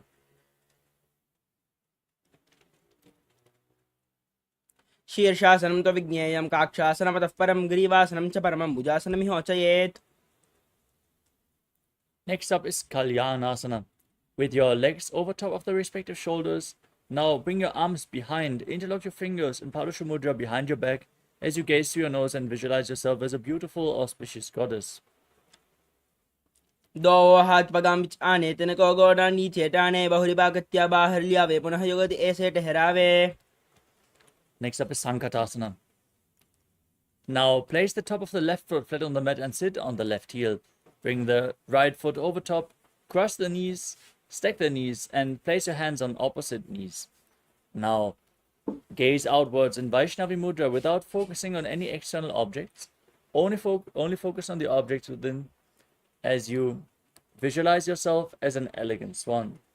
वामपादं चितेर्मूलं संयस्य धरणीतले पाददण्डेन याम्येन वेष्टयेद्वामपादकम्. The next asana is Dhenukasana. As you slide the left heel outside of the hip, sit down on the ground, place your hands on the top knee. As you visualize a cow in your inner space, breathe in Ujjayi Pranayama. Make an ocean-like sound with your mouth on your inhalation as you keep your navel engaged, and engage Uddiyana Bandha and Mula Bandha internally, repeatedly chanting the Mahavakya Om Nithyananda Paramashivoham in Dhenukasana. अनुशाकिनगर पंचदं वृषीहिरं डकल्यम्नि. Next up is Machandrasana. Now place the right foot on the left thigh and the left foot on the right knee. Bring the left arm behind your back, twist your body, and reach for opposite thighs. Once you catch a hold of them, twist your body even further. Gaze up towards your third eye, visualize Swamiji in your inner space. वामजंगपरदचरणाने वामहस्तपिष्टीदिश आने बहुरौदचन बाध है जो ईता की नलजो पकड़े सोई. Now maintain your feet in the same position, untwist your spine, hold onto the big toes and lean forward and down, placing your forehead on the ground as you visualize Swamiji in Machandrasana too. प्रथमजी मनोचरण जो ई वामजंगपरि आराके सो ईता की AD करि सोल्यावे बहुरौ युगति यह और करावे. Now rise up, keep your legs interlocked, interlock your fingers in Parusha Mudra and place them on the top knee. Now engage all three bandhas, Mahamudra Bandha, as you visualize Swamiji, your Guru, in your inner space in Guru Asana. ऊर्मूले इतरपादस्य कनिष्ठिकाप्रदेशे गुल्पं संस्थाप्य तदेव जानु इतरपादपार्श्वे संस्थाप्य तिष्ठेतस्थौ सम्मीलयेत् गुरुवासनं भवति. Now repeat Sankatasana on the other side. Place the right foot flat and sit on the right heel as you stack the left knee over top. Place your hands on opposite knees. Visualize yourself as an elegant swan. वामपादं स्थिर्मूलं संयस्य धरणीतले पाददण्डेन याम्येन वेष्टयेत् वामपादकम्. Now repeat Dhenukasana. Slide the right foot outside the hip. Sit on the ground. Place your hands on the top knee. Engage Uddiyana Bandha and Mula Bandha as you visualize a cow in your inner space. अनुशागिनगरपञ्चितं वृषिहिलम्डकल्यम्नि. Now repeat Machandrasana. Place the left foot on the right thigh and the right foot on the left knee. Bring the right arm behind your back. Twist your body. Hold on to opposite thighs. Gaze to your third eye and visualize Swamiji in your inner space. वामजङ्गबलदशिरडाने वामहस्तपिष्टीदशाने बहुरवदचनपादे हेजो यीताकी नलिजूपकरे सोयी. Now hold onto the feet and lean forward and down. Place your forehead on the mat in Machandrasana 2 as you visualize Swamiji. प्रथमजी मनोचरण जुजो यी वामजङ्गबलिराके सोयी ताकी AD करिसोल्यावे बहुरवयुगदीयः और करावे. Now rise back up and interlock your fingers. Place them on the top knee as you engage all three bandhas and visualize Swamiji in Guru Asana. ऊर्मूले इतरपादस्य कनिष्ठिकाप्रदेशे गुल्पं संस्थाप्य तदेव जानु इतरपादपार्श्वे संस्थाप्य तिष्ठेतस्थौ सम्मीलयेत् गुरु आसनं भवति.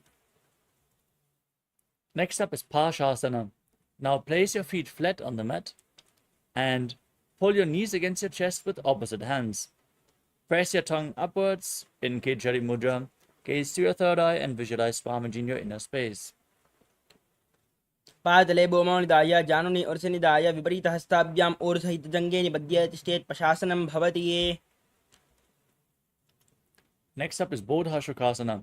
From the same posture, now hold on to opposite wrists and place your chin on the knees. Keep your tongue up, gaze to the nose, and visualize yourself residing in an abode of bliss. दो बगदली बुबलिदेरे कोरमाहिली ऐसे करे कोरमाहिली उकड़बे से जंगा चाती अग्रनिवेशे. Next up is Kurakatasana. Now bring your arms below the legs and hold on to opposite elbows. Gaze to your nose and visualize Swamiji in your inner space as you perform the Mula Bandha.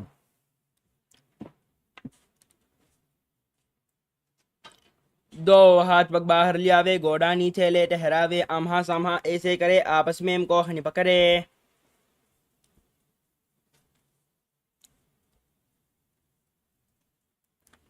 Next up is Sumati Asana. Keep your hands holding opposite elbows underneath your knees as you cross the right foot over top of the left with the toes pointing upwards.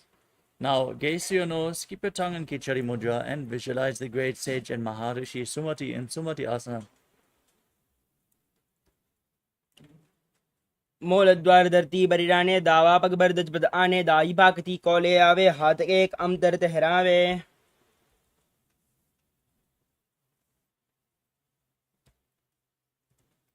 The next asana is Dandasana. Now extend your legs forward and raise your arms up above your head. Interlock the fingers with the wrists pointing outwards. Gaze to the tip of your nose as you engage all three bandhas and visualize Swamiji in your inner space in Dandasana. इदानीं गर्भिणीनां योगाभ्यासो यथा लगो सुखप्रसवलाभाय प्रोच्यते प्राक्तने पथि. Next up is Arambhasana. Now lean forward and down. Hold on to the big toes in Prana Mudra.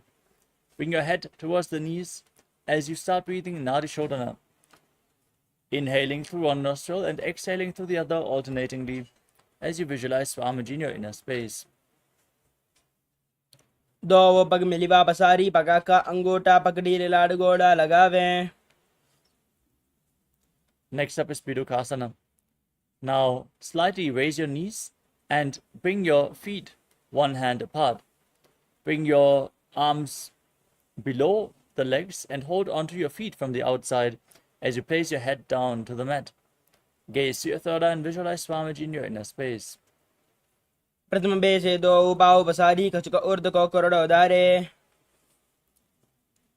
The next asana is Jalandhari Pavasana.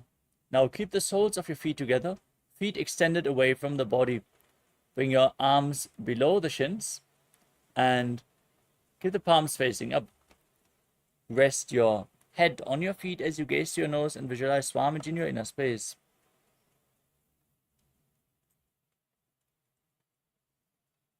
AD महिला के दीजिए हाथ बसारी.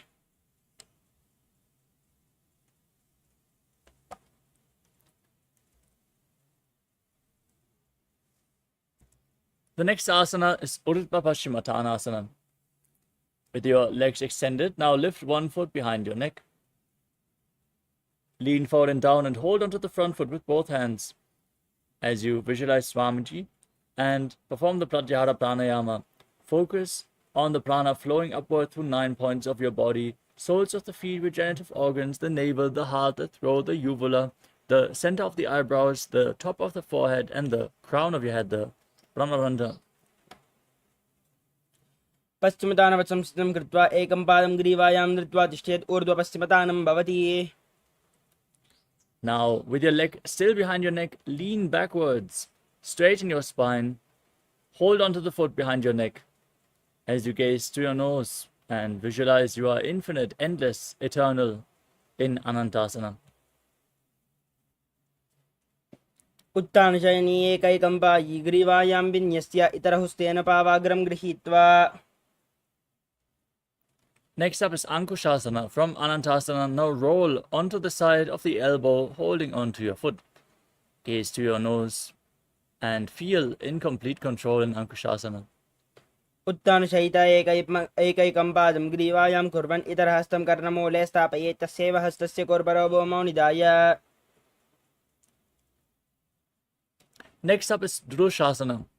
As you lay on your back, now pull your knees against your chest, encircle your legs with your arms, and rock your body from side to side, relaxing your spine. After this intense sequence of asanas, visualize Swamiji in your inner space and still focus on the prana flowing upwards in golden light through the 9 points of your body as revealed by Mahadeva in Pratyahara Pranayama. उत्तानशयिता एकैकं पादं ग्रीवायां कुर्वन् इतरहस्तं कर्णमूले स्थापयेत्. Now repeat Urdhva Paschimottanasana on the other side. Extend your legs, lift the other leg behind your neck as you lean forward and down as in Paschimottanasana, visualizing Swamiji in your inner space. पश्चिमदानवत् संस्थितं कृत्वा एकं पादं ग्रीवायां धृत्वा तिष्ठेत् ऊर्ध्वपश्चिमदानं भवति. Now repeat Anantasana on the other side. Lean backwards, hold onto the foot behind your neck as you gaze to your nose and visualize your infinite, eternal, endless Ananta.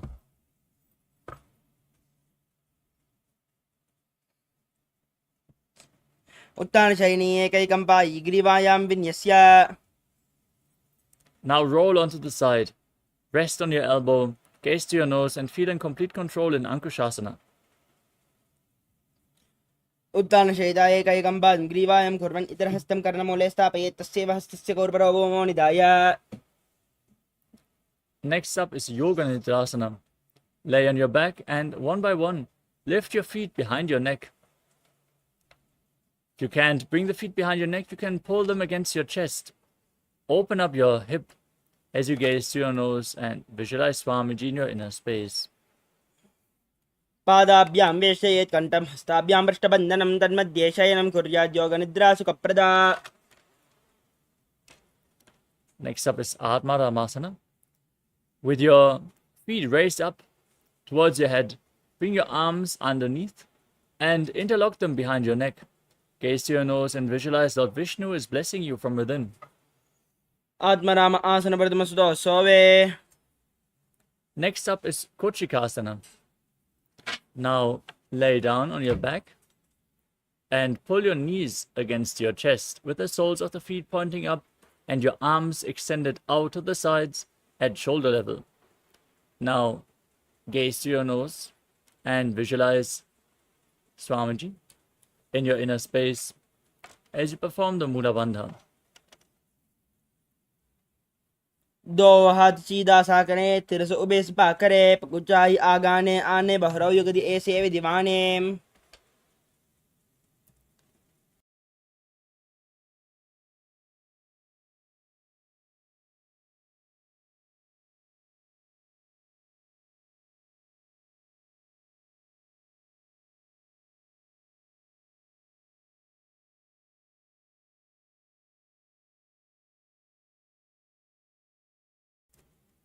Next up is Jatara Parivritti. This asana consists of 3 steps. First, we are going to enter a neutral position.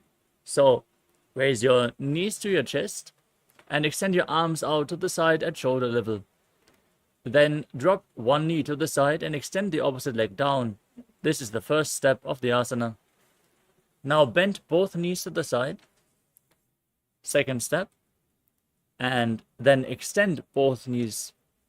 Extend the legs to the side, hold onto the feet, and gaze in the opposite direction, visualizing Swamiji performing the Mula Bandha. Now return to the center, and then drop the other knee down, extend your opposite leg, step 1. Bend both knees to the side, step 2. Extend the legs, hold onto the feet, and gaze away from the feet, visualizing Swamiji in your inner space in Jatara Parivritti. परिवृत्ति कुक्षि बाहिद्रदाहि परिकीर्तकं बद्धकोणं सुप्तकोणं ऊर्ध्वकोणमदापि च. The next asana is the Dvipalapitam. As you lay on your back, place your feet flat on the mat and hold onto your ankles. Gaze to your nose and then push your hips up high. As you visualize yourself as sturdy as a bridge, lock your throat in Jalandhara Bandha and perform Mocha Kumbhaka in Dvipalapitam. प्रतिक्रियायुधं नन्द्वापि तत्सर्वबलप्रदं गर्भिणीनां दुर्बलामि इति Gargi जगादनो. The next asana is Paryankasana. With your feet flat, laying on your back, bring your hands over top of the respective shoulders, fingers pointing towards your feet. Then push your entire body up off the mat, raise your hips up high, walk your hands closer to the feet as you visualize yourself as sturdy as stone furniture. Calmly breathe through your nose in Sahadra Kumbhaka. उत्तानशयनं हस्ततलाभ्यां भूमिम् औष्ठभ्यपादतलाभ्यां भूमिं धृत्वा नाभिप्रदेशम् ऊर्ध्वं कुर्यात् पर्यङ्कासनं भवति. Next up is Shvotanasana. Lay down on your back and raise your knees up against your chest. Hold your shoulders with the respective hands and rotate your hips in a circular motion. Visualize yourself as a dog playfully rolling around on its back.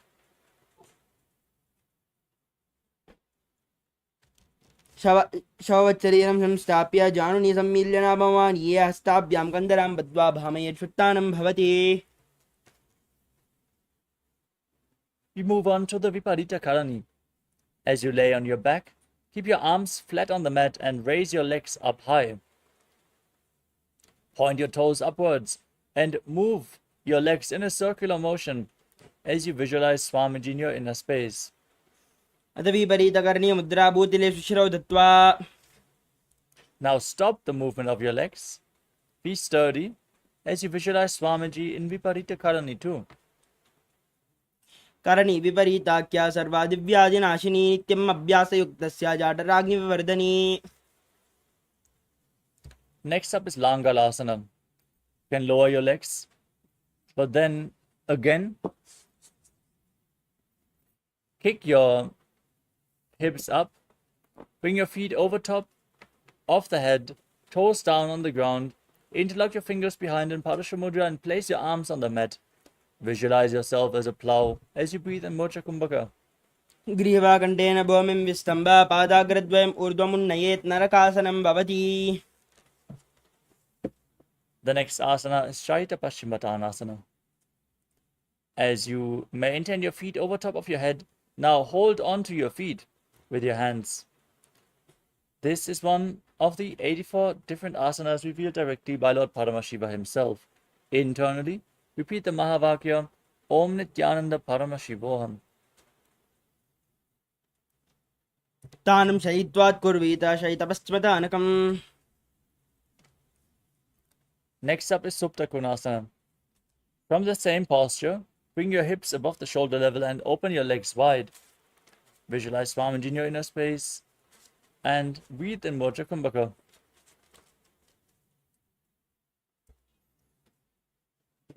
परिवृत्ते कोक्षबाहितदाहि परिकीर्तकं बद्धकोणं सुप्तकोणम् ऊर्ध्वकोणमतापि च.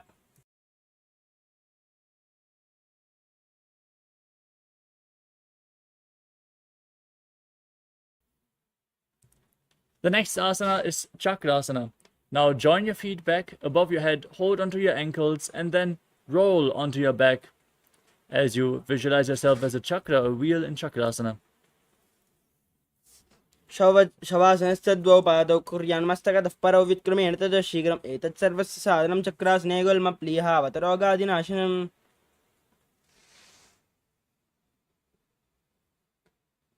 The next asana is Supta Prasarita Padangushtasana.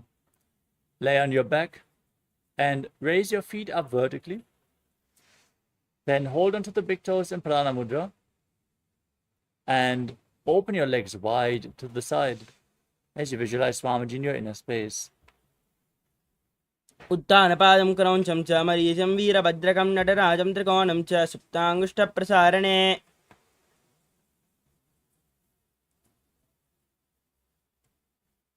Now join your feet back together above your body. Keep holding onto the big toes. Visualize Swamiji in Supta Padangushtasana. उत्थानपादं क्रौञ्चं च मरीचं वीरभद्रकं नटराजं त्रिकोणं च सुप्ताङ्गुष्ठप्रसारणे. Next up is Matsyasana. From Supta Padangushtasana, now cross your legs into Padmasana. Lay on your back and bring your arms above the head, holding onto opposite elbows behind your neck. As you gaze to the tip of your nose and visualize Matsya, the fish avatar of Lord Vishnu.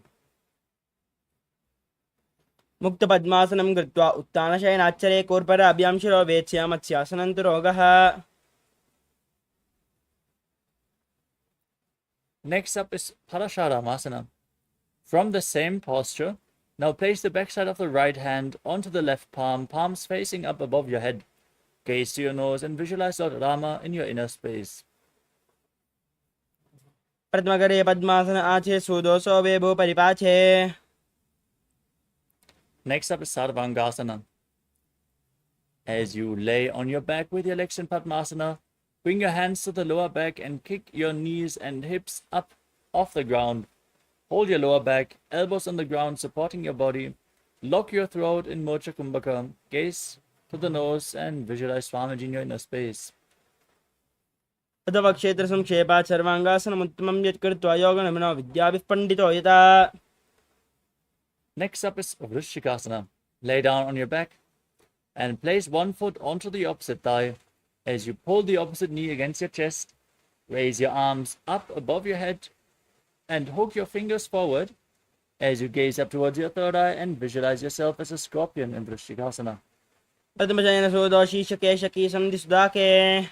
Now place the opposite foot onto the opposite thigh. Repeat Vrishikasana, the scorpion posture on the other side. The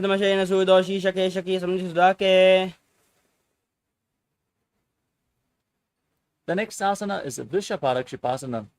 Lay down on your back and interlock your fingers behind your neck in Parashumudra as you raise your legs up off the mat and alternate pulling one knee in towards your chest back and forth as you visualize Swamiji in your inner space. उत्तानशयनं कृत्वा अल्लं स्कन्दरां बद्ध्वा कोर्परो मिलित्वा नितम्बेन भूमिं स्पृष्ट्वा एकं पादं प्रसार्य एकेन पादेन सव्यदक्षिणं भ्रामयित्वा वशपादक्षेपः भवति. Calmly breathe through your nose as you place your hands next to the hips and then raise one knee up and touch your respective ear again and again as you visualize Swamiji in Maruttanasana.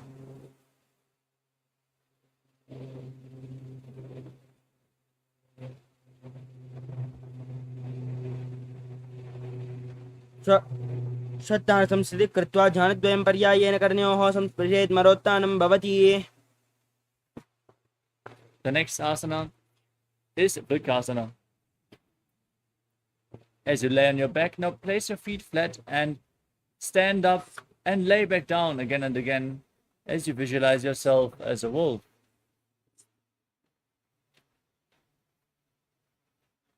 अत उत्थानशयनं कृत्वा पादलाभ्यां भूमिं धृत्वा उत्तिष्ठेत् प्रकाशनं भवति.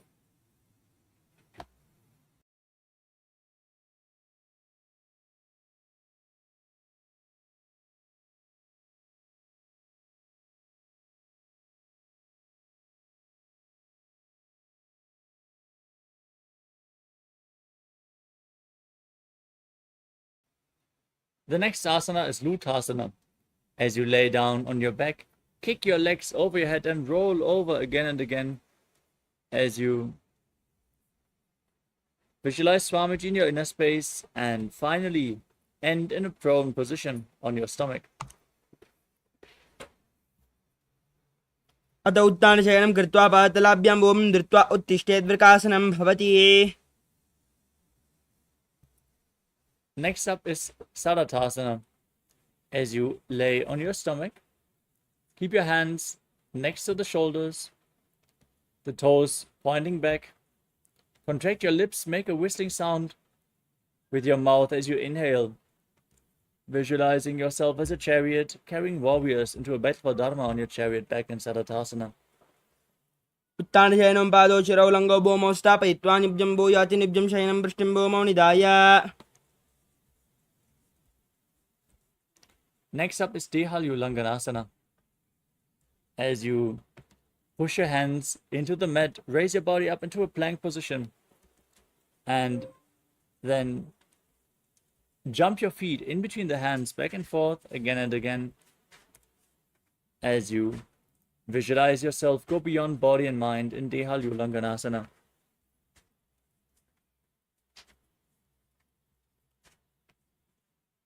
हस्तद्वयं बद्ध्वा तन्मध्ये चरणद्वयम् उड्डानैव बहिरानैव अतः नयेदेहल्युल्लङ्घनं भवति. Now rise up and lean forward and down. Place your hands flat on the mat and start walking around on hands and feet as you visualize yourself as a wise 60-year-old elephant in Jatyasana. तजाट्यासनं वक्ष्येन जाटस्मरो भवेत् हस्तान् त्रिभूमौ च गमनम् आगमनं ततः. Next up is Lolitika Karana. Now stand with your heels together, toes pointing outwards and your knees bent. Raise your elbows and rotate your arms around your chest as you lean back and move your head in all directions.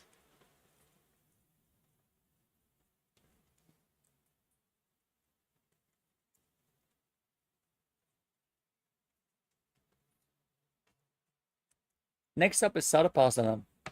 Now tie your feet with a rope if you have a rope available and stand erect on the mat like a rod. Now place your hands on the thighs, keep your elbows close to your body as you visualize your Kundalini Devi rising and curling upwards around your body in Sarapasana.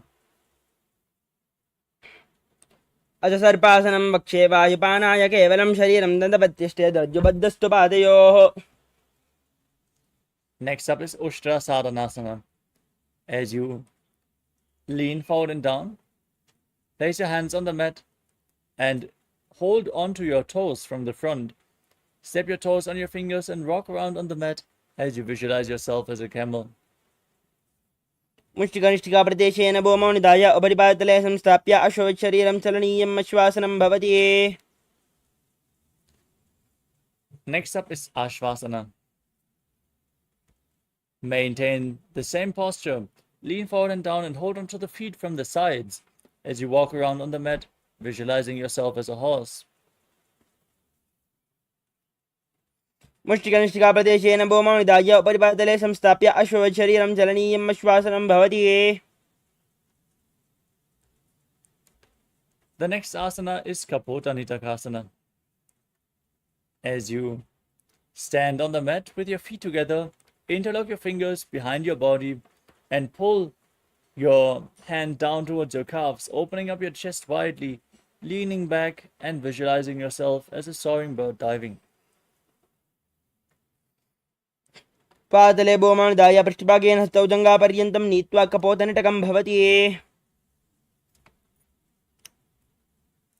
Next up is Tala Pushpaputam Karana.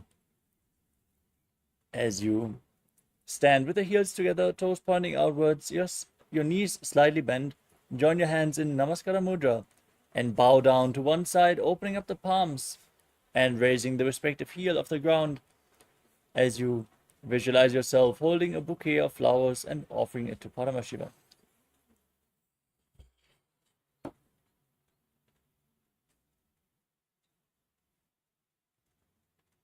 Next up is Khadgasana. Now, stand on the mat, visualize yourself as a rhinoceros and gaze to your nose. Then, lay down on your stomach, jump your feet up towards your hands and stand again, joining your hands in Namaskara Mudra in front, symbolizing the horn of the rhinoceros.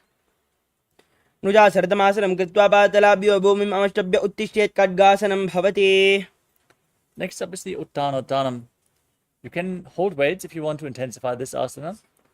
As you sit down all the way, and stand back up again and again, gaze to your nose and visualize Swamiji in your inner space as you calmly breathe in Sahadra Kumbhakam. पुनः पुनः उत्थातव्यम् आसितव्यम् इति उत्थानोत्थानं भवति.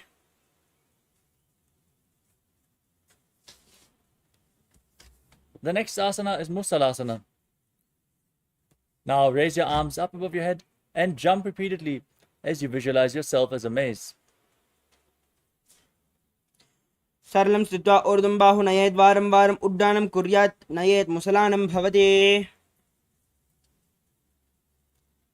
Next up is Uchirshakasana. Now hold on to one foot and pull it against your chest as you sit down and stand back up with the other leg, alternating on both sides. Gaze to your nose and visualize Swamiji in your inner space. हस्तद्वयेन धृत्वा तिष्ठेत्. Next up is Parshvadranukarana. Now stand with one foot pointing outwards and the knee bent as you raise the other heel against your chest and circle the leg with your arm, hand in a fist, as you place the other hand on the respective inner thigh with the fingers pointing inwards.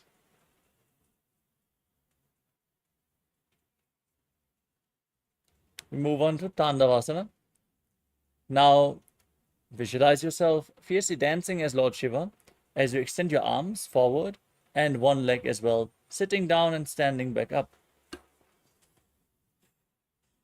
एकं पादं स्थातव्यं ताण्डवासनं भवति. Next up is Brahmanasana. Now place the sole of the left foot onto the inner right thigh as you keep your hands relaxed by the knees. Visualize Lord Brahma blessing you from within in Brahmanasana.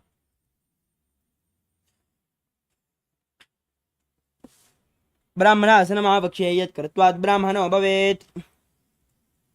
Next up is Garudasana 3. Now bring the left leg over top of the right and hook the left toes behind the right calf. Bring the left arm below the right and join your hands in Namaskara Mudra as you visualize yourself as Lord Garuda. उत्तानकूर्मबीजं च संहस्गारुडमेव च वादायनं गोमुखं च भारद्वाजं त्रिविक्रमम्. Next up is Ekapadasana. Now raise the left foot onto the right thigh. Keep your hands relaxed by the side as you stand one-legged, visualizing Swamiji in Ekapadasana. उत्तानकूर्मबीजं च संहस्गारुडमेव च वातायनं गोमुखं च भारद्वाजं त्रिविक्रमम्.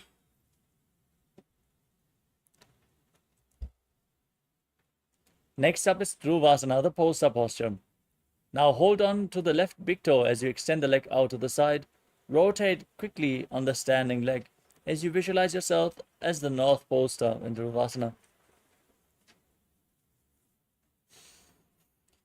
दक्षाग्रं वामपादस्य जङ्घोपरिनिधाय च. Now raise the left leg behind your neck if you can. Otherwise, you can pull it against your chest or cross it over your knee. Then stand tall on the mat. You can hold on to a solid object for balance if you need. As you then sit down and stand back up, visualizing Lord Vishnu blessing you from within into the Vikramasana.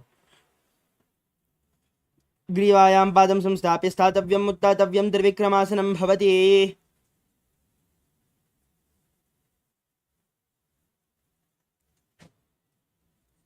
Next up is Parshvajanukarana on the other side. Now pull the other knee against your chest and circle it with your arm, hand in a fist.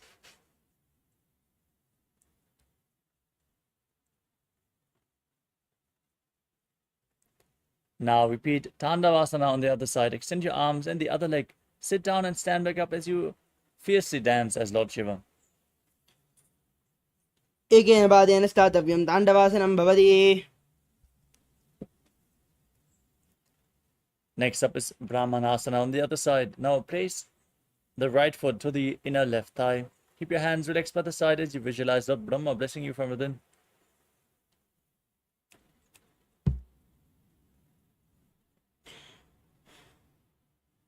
ब्राह्मणासनमावक्ष्येत् कृत्वात् ब्राह्मणो भवेत्.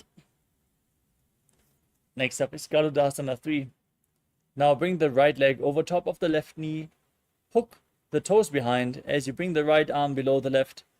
Join your hands in Namaskara Mudra and visualize yourself as Lord Garuda.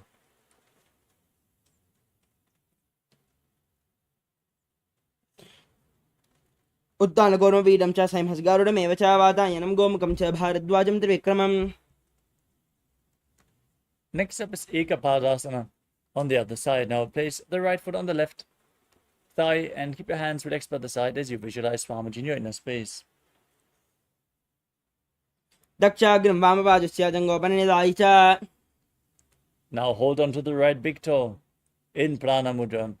Extend the leg out to the side and visualize yourself as the North Pole star as you quickly rotate on the standing leg in Dhruvasana. एकेन हस्तेन दण्डरूपस्य एकस्य पादस्याग्रं धृत्वा. Now bring the right leg behind your neck. Stand tall on the mat. Sit down and stand back up. Perform the 3 steps of Lord Vishnu in Trivikramasana as you visualize Lord Vishnu blessing you from within. एकेन पादेन स्थातव्यं तातव्यं ताण्डवासनं भवति. Next up is Samanaka Karana. Now stand erect on the mat. Keep your heels together, toes pointing outwards. The hands slightly extended away from your body, fingers pointing one by one in this neutral posture. After this intense sequence of asanas, let's get ready for the final 100 asanas of this sequence. Starting off with Gorak Anjali Asana. Now squat down and bring your arms in between the legs from the outside, interlocking the fingers in Padusha Mudra. And as you squat down all the way, bring the finger lock towards your navel and visualize the great sage Goraknath, founder of the Natha Yoga Hindu Sampradaya. As you breathe in Jivachala Kumbhaka, inhale all the way, hold your breath and move the retained prana freely within your system.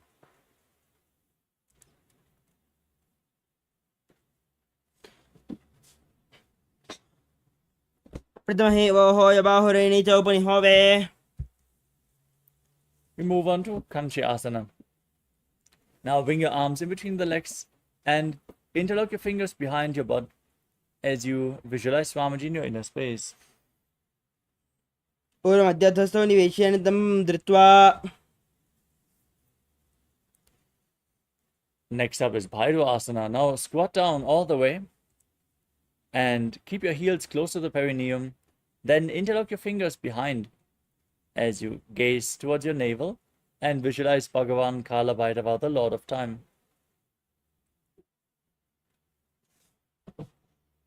दो बगा गीता लिखी माहिली कौर मिलावे. The next asana is Varahasana. As you squat with your feet flat, bring your hands above and behind your head. Join your hands in Anjali Mudra. Bring your elbows close to your head as you gaze to your nose and visualize yourself as Varaha, the boar avatar of Lord Vishnu.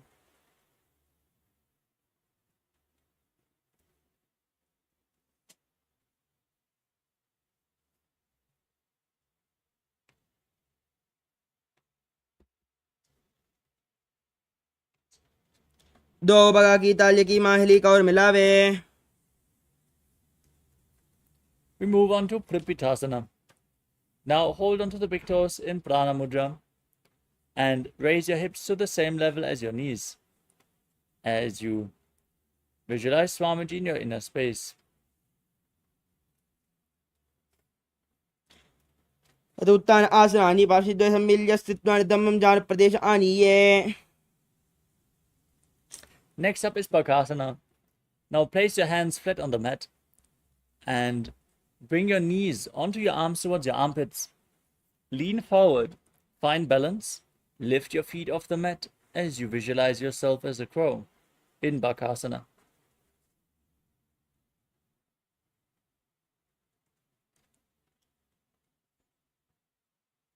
तदुत्थान आसनानि पार्श्वद्वये सम्मिल्य स्थित्वा धम्मं जान प्रदेश आनीये. Next up is Sushtanga Kapalyasana. With your hands flat on the mat, your knees onto your arms,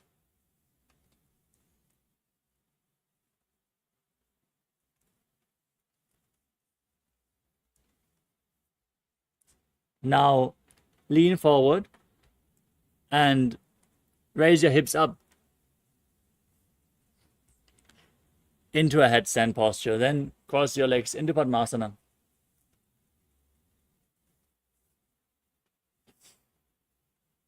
आसने की गुण कपाल आठ होई.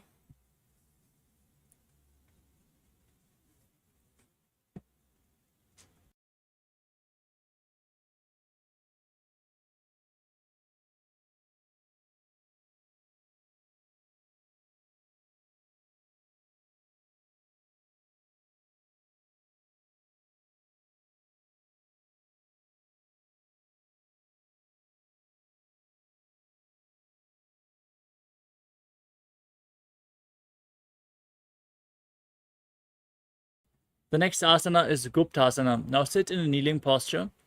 Keep your heels outside the hips and the toes touching behind your body as you rest your hands on the knees. Gaze to your nose and visualize you're sitting in the secret seat with Paramashiva and Guru.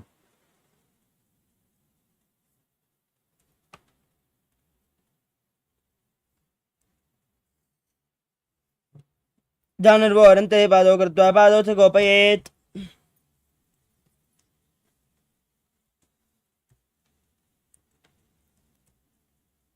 The next asana is Vrikshasana too. Now place your palms on the ground and raise your legs up into a handstand posture. You can lean against a wall or ask a partner to assist you in the performance of this asana. It should be performed by everyone to purify the 7 chakras. Now visualize yourself as a tree with deep roots growing into the ground.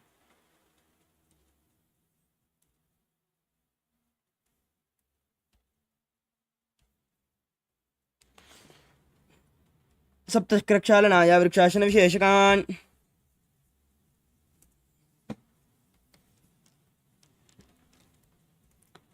The next asana is Shibo Asana. Maintain the handstand, gaze to your third eye and visualize tejas flowing to your third eye. दो बगजोई माहे गुल्प मिलाएं. Gently lower your body down and place your hands flat on the ground, shoulder width apart. As you lower your body down and push it back up again and again, visualizing yourself as a fish in Matsyasana too. निब्जं शयनं कुर्परो पार्श्वभागायां मृड्वाकृत्ये.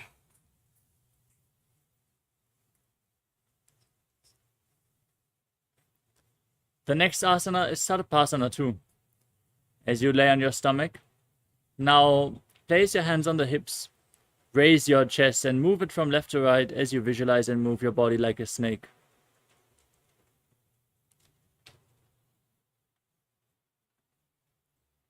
निब्जं शयनं कृत्वा हस्तौनितं संस्थाप्य. Now place your elbows on the ground in front of you. Bring your hands in Padma Mudra, the Lotus Mudra. Rest your chin on your hands and keep the toes pointing back as you feel self-supported and completely independent in Niralambanasana. कराभ्यां पङ्कजं कृत्वा तिष्ठेत् कुर्परया सुधीमुखमन्नमनुच्चाय्य निरालम्बनमासनम्.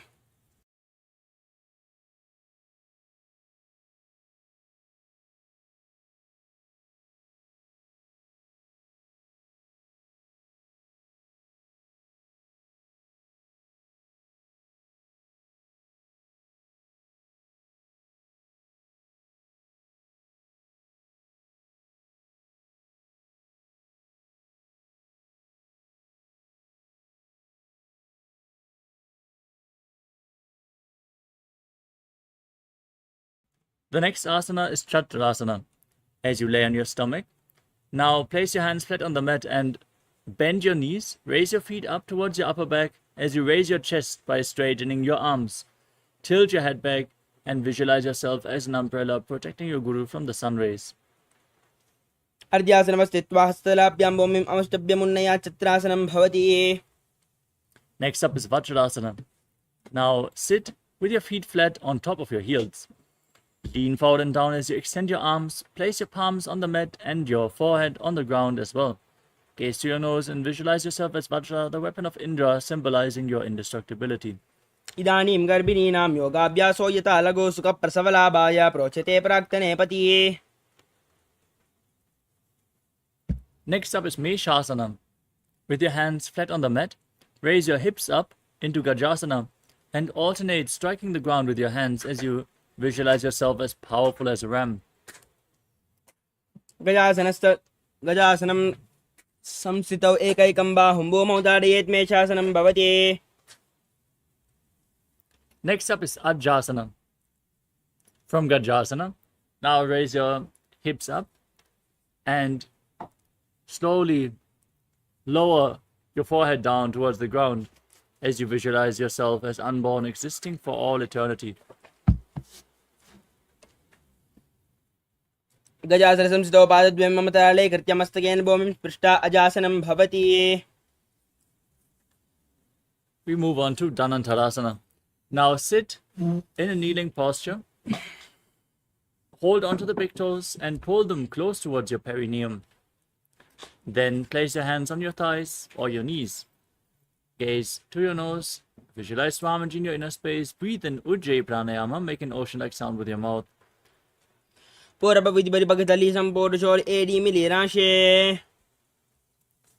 up is the Angamotanam. Now interlace your fingers in front and move your arms from left to right, up and down in all directions, giving massage to very stiffened joints and muscles of your body. Then repeat the movement behind your back as well as you visualize Swamiji in your inner space. हस्तयोरङ्गुलिर्बद्ध्वा हस्तयोर्मध्यात् सर्वम् अङ्गमङ्गमं निक्षित्य तिष्ठेत् अङ्गमोत्तनम्. Next up is Garudasana form.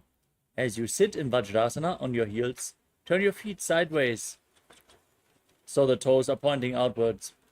Place your hands on the knees as you visualize yourself as Lord Garuda flying Lord Vishnu and Lakshmi on his back. जङ्गोरभ्यां दरां पीड्य स्थिरकयोद्विजानुनो जानुपरिकरद्वन्द्वा गरुडासनमुच्यते. Next up is Ananda Mandirasana. As you sit with your feet flat, the knees open wide, bring the front of your buttocks on the ground and hold on to your ankles. Gaze to your third eye and visualize yourself residing in the blissful space of a temple. अथ वक्षे वीरनाथ आनन्दमन्दिरासनं यत्कृत्वा अमनोधीरो भवत्येवेह साधकः अस्तयुग्मं पाददेशे पादयुग्मं प्रदापयेत्. Next up is Mandukasana 2. Now cross your feet behind and sit on your ankles. As you place your hands underneath the knees, press your tongue up against the palate of your mouth in Manduki Mudra and visualize yourself as a frog as you perform Uddiyana Bandha and Mula Bandha and Mandukasana 2. पृष्ठं सम्पीड्य गुल्पाभ्यां जान्वङ्गे सवलयाकृतिः हस्तौ पादतले क्षिप्तौ मण्डुकं पाददोषहृदे. Next up is Narasimhasana. As you tuck your toes and raise your heels, sit on the raised heels. Place the knees on the ground and place your palms on the mat in front of you with the thumbs touching. Gaze to the tip of your nose in Shambhavi Mudra. Stick your tongue out and exhale forcefully as you visualize Narasimha, the lion man avatar of Lord Vishnu in Narasimhasana. दो बनापान होय वेसे एडिमेल रघुनानि वेसे सुमशरीर नीकाट हेरावे NASA अग्दृष्टिकौल्यावे. Now rise up. Sit on raised heels with your knees wide apart. Cover your mouth with your hands and bring the thumbs underneath the teeth and close your mouth as you inhale through the right nostril and exhale through your mouth in Vishtaka Pranayama. Gaze to your nose. Visualize yourself as Devi, victorious over all your fears in Vishtakasana. दो बगांगी AD जोई गाड़ाफनम वामन पनि होई. The next asana is Makarasana. Now place the feet flat on the mat and sit on your heels. Keep the knees open wide, the toes pointing backwards. As you raise your elbows and bend them to bring your fingers towards your armpits, imitating as if you are a monkey stretching itself. Gaze to your third eye and visualize yourself as a playful monkey. दो पगदले संबुर आने तिनके पृष्ठि भूमि पर टाने मूल द्वार एड्याम पर लियावे मूढ़ा हाथ ऊंचा ठहरावे. Next up is Vajrasangarasana. Now tuck the toes and bring the soles of the feet together as you open your knees wide and sit on raised heels. Now hold on to opposite elbows behind your back as you gaze to your nose and embody diamond-like strength for you and your Sangha, your spiritual community. प्रथम बना पाने हो या base दो very गुड़ा निवेशे गोड़ा उबारा के थीरा आड़े वाई बसारे धीरा. Next up is Kanjanasana. As you cross the feet and sit on your heels, place your palms on the ground at the side of your body. Now gaze to your nose and visualize perfect health beyond any and all physical or mental ailments as you engage Uddiyana Bandha and Mula Bandha. अञ्जनासनमावक्षेयत् कृत्वा सुस्थिरो भवेत् पृष्ठे पादद्वयं बद्ध्वा स्तवभौमं प्रधारयेत् भूमौ हस्तद्वयं नात्वा पातयित्वा निलम्पयेत् पृष्ठे पादद्वयं बद्ध्वा कञ्जनाने जयी भवेत्. Maintain your feet in the same position. Place your hands on the knees, gaze to your nose, and make your upper body stiff like the shell of a turtle as you visualize yourself as a turtle with a stable body and mind to live for centuries in Kurmasana. गुल्बौद्ध विष्णुस्यादौ उत्क्रमेण समाहितौ ऊर्जुकायशिरोग्रीवं कूर्मासनमिति ऋतम्. Next up is Yogasana. Maintain the same posture, relax your upper back and neck, gaze to your nose, and visualize Swamiji as you breathe in Ujjayi Pranayama in Yogasana. गोडां नियम्य गुल्पाभ्यं वित्क्रमेण समाहितः योगासनं भवेदेति इति योगविदो विदुः.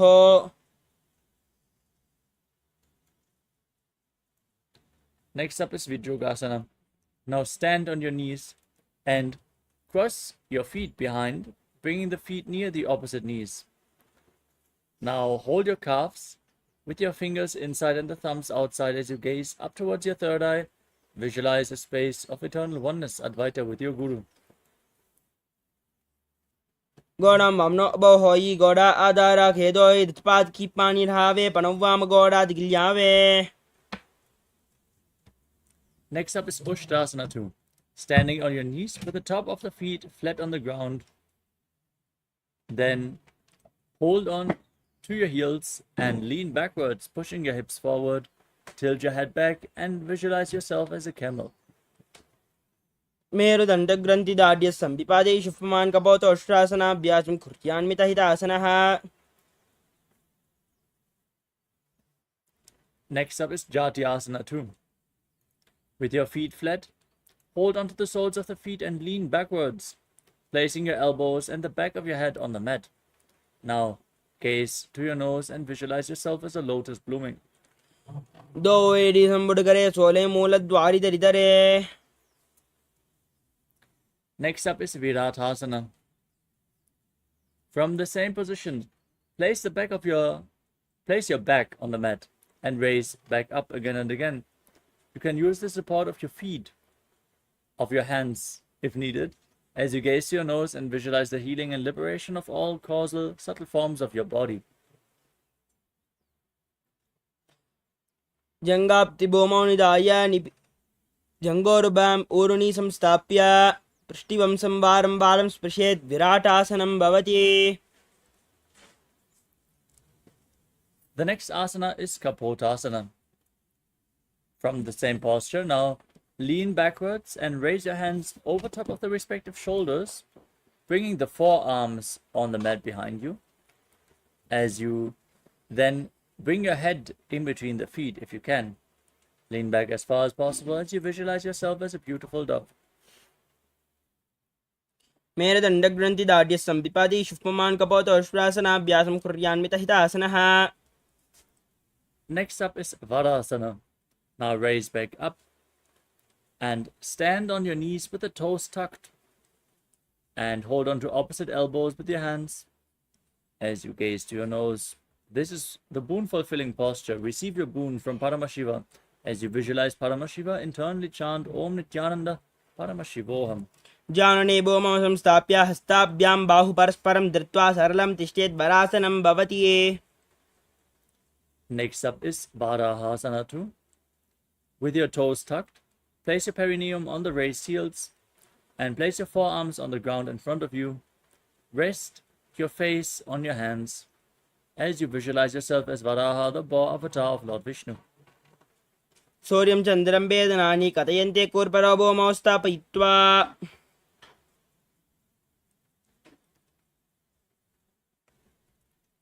Next up is Mundasana.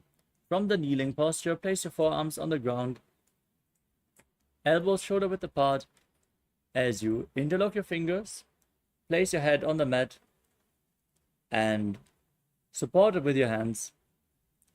As you gaze to your nose and raise your legs up into a handstand posture. Visualize yourself as a lob tree as you breathe in Sahadra Kumbhaka. अधोमुण्डासनं भक्षे सर्वेषां प्राणिनां सुखम् ऊर्ध्वमार्गे पदे दत्त्वा धारयन् मारुतं सिद्धिः. Next up is Andhasana.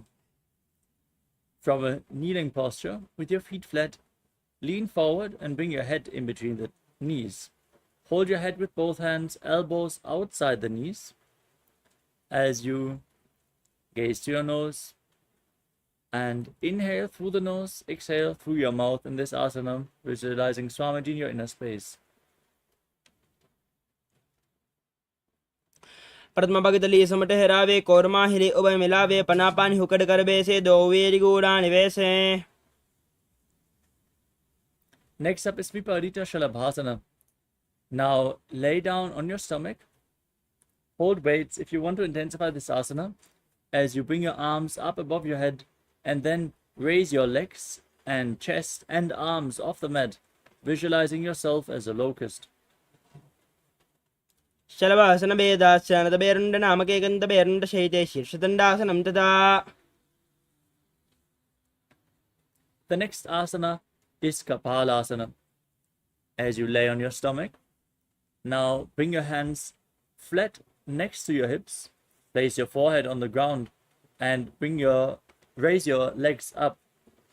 Visualize a skull representing the mind with purified thoughts and a strong will to attain enlightenment in Kapalasana, the skull posture. कपालं भूमौ निधाय ऊर्ध्वं पादौ नयेत् कपालासनं भवति. The next asana is Akasha Kapotasana.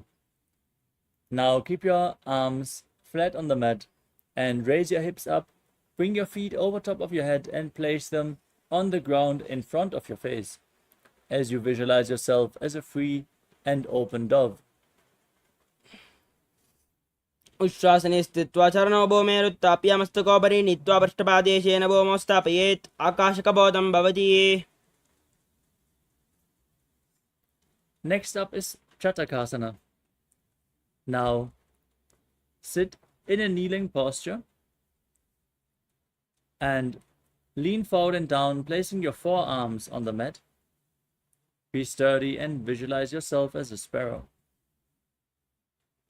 पूर्वरापर्यन्तौ हस्तौ धरामौष्टिभ्यजानुनी नाभौ सङ्कुच्य तिष्ठेतं चरकासनं भवति. The next asana is Vrishchikasana 2. With your forearms on the ground, now raise your hips and then kick your legs up, bringing your feet over top of your body. Try to touch your head with your feet if you can, as you visualize yourself as a scorpion. यस्यैव पुच्छः प्रतिमाङ्घ्रिपार्श्वे धृत्वा शीर्षे चुबकं विदार्य कौ यत्रेति सन्तिष्ठति साधकस्त्वं विशापहं वृश्चिकसंयमासनम्. We move on to Vrishasana. Now sit on the right heel as you keep the left foot outside the hip. Place your hands in front of your knees and visualize yourself as a bull as you gaze in Vaishnavi Mudra, gazing outwards but not focusing on any external object. Inhale forcefully through your nose, hold your breath, and then slowly exhale again through the nose in Antaranga Kumbhaka.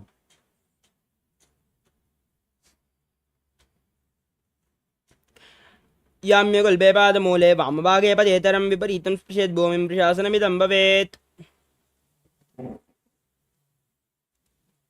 Next up is Lolasana.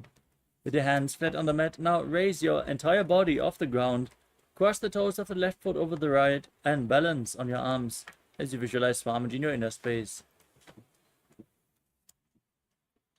लोलासनं सदा कुर्यात् वायुलोलापघातनात्. Now straight, place your perineum on the left heel with the right foot outside the hip, toes pointing to the side as you visualize yourself as a bull in Vrishasana, the bull posture on the other side. याम्यगुल्बे पादमूले वामभागे पदेतरं विपरीतं स्पृशेत् भूमिं प्रशासनमिदं भवेत्.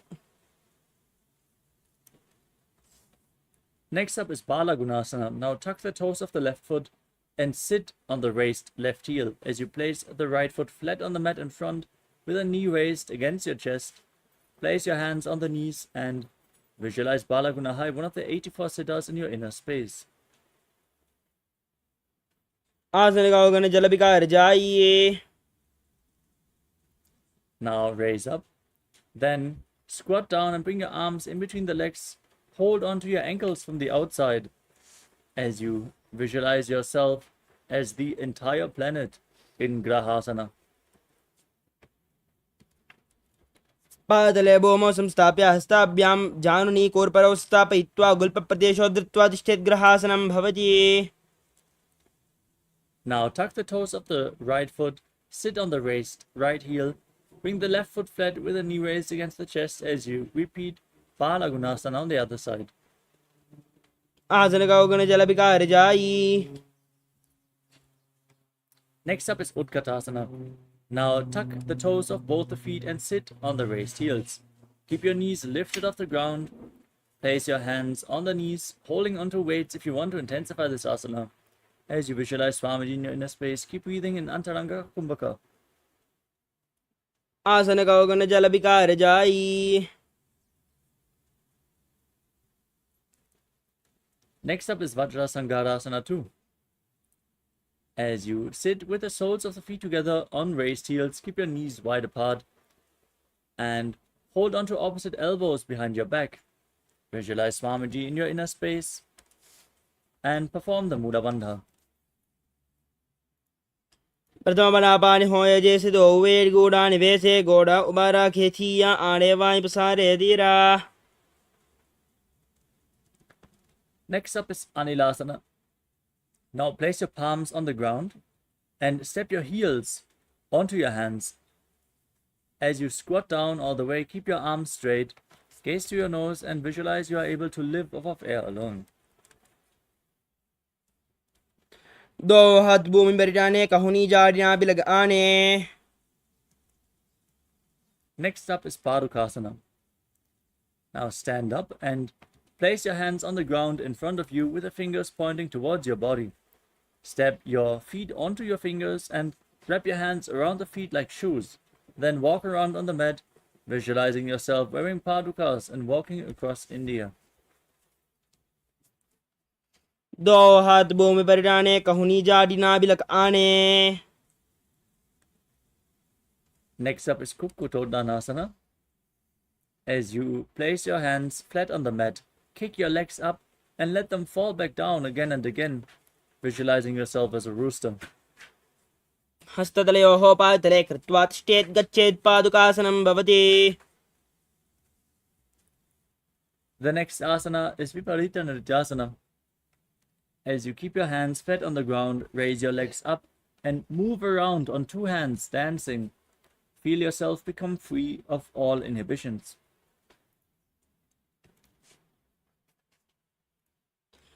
हस्ततलयोः पादतले कृत्वा तिष्ठेत् गच्छेत्.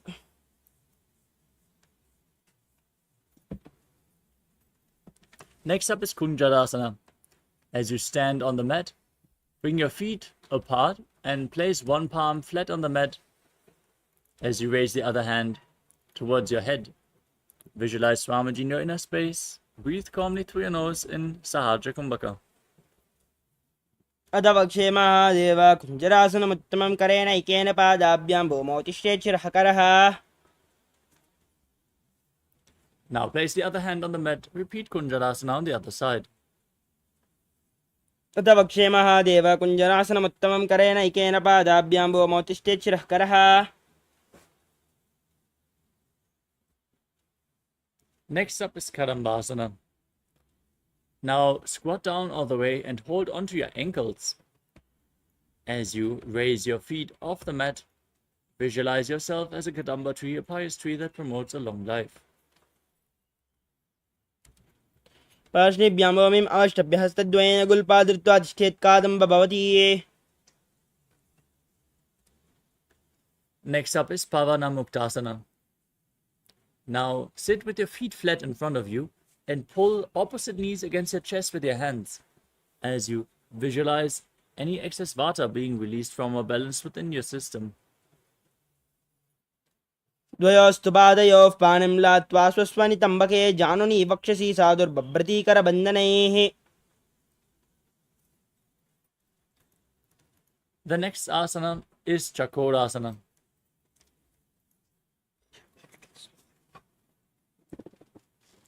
Now raise your leg behind your neck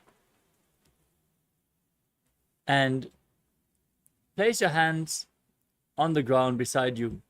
Extend the opposite leg forward and lift your entire body off the ground as you gaze up towards your third eye and visualize yourself as a powerful source of energy.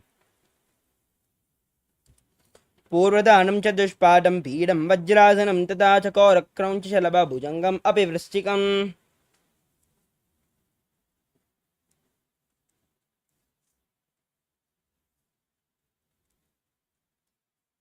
We move on to Dhanurasana 2. As you keep the leg extended forward and the other foot bent, hold on to the big toes in Prana Mudra with the respective hands. As you pull the other foot towards your ear, visualize yourself as a bow.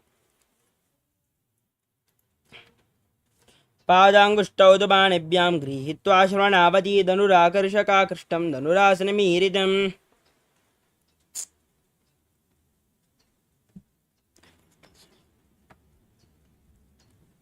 The next asana is Ashtavakrasana.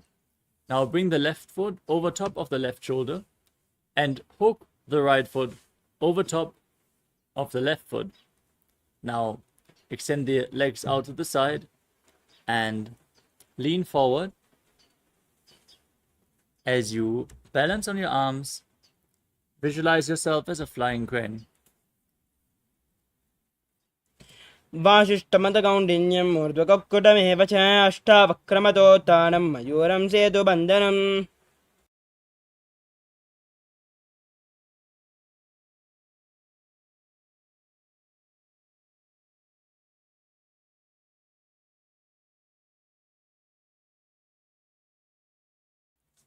The next asana is Pranasana.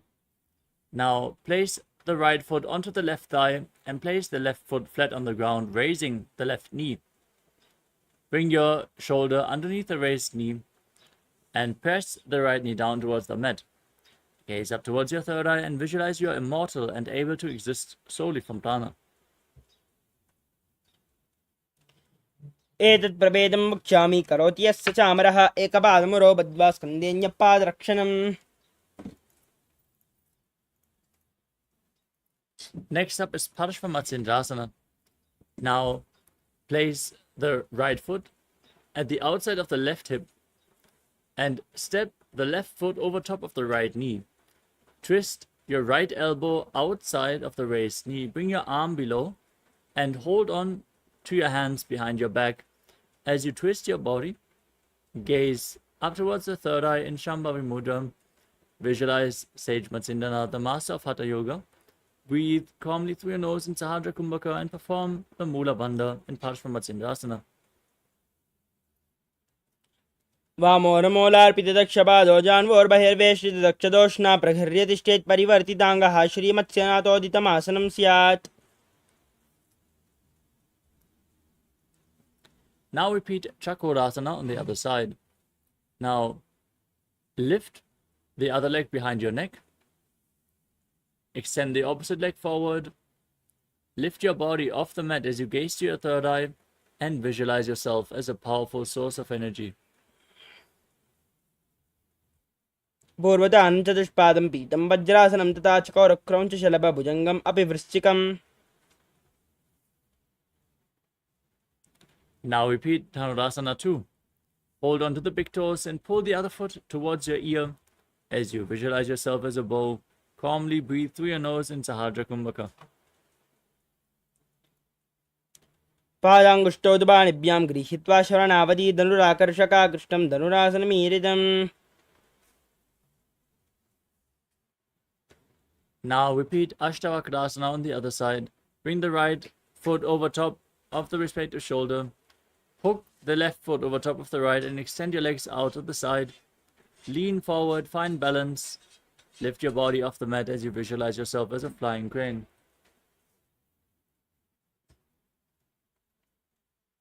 वासिष्ठमतकौण्डिन्यं मूर्धकुक्कुटमेव च.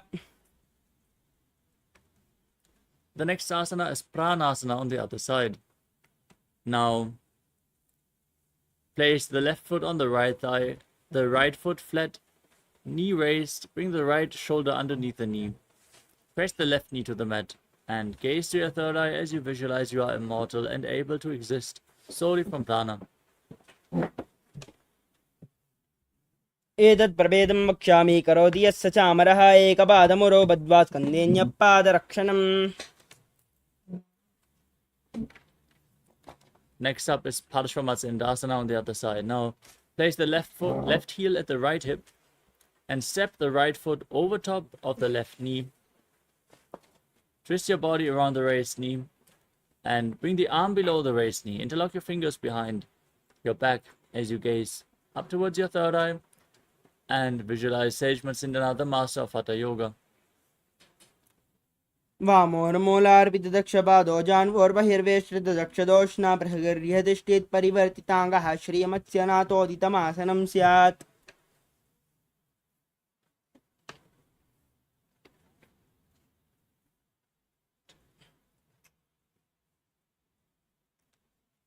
The next asana is Ardha Paschimottanasana.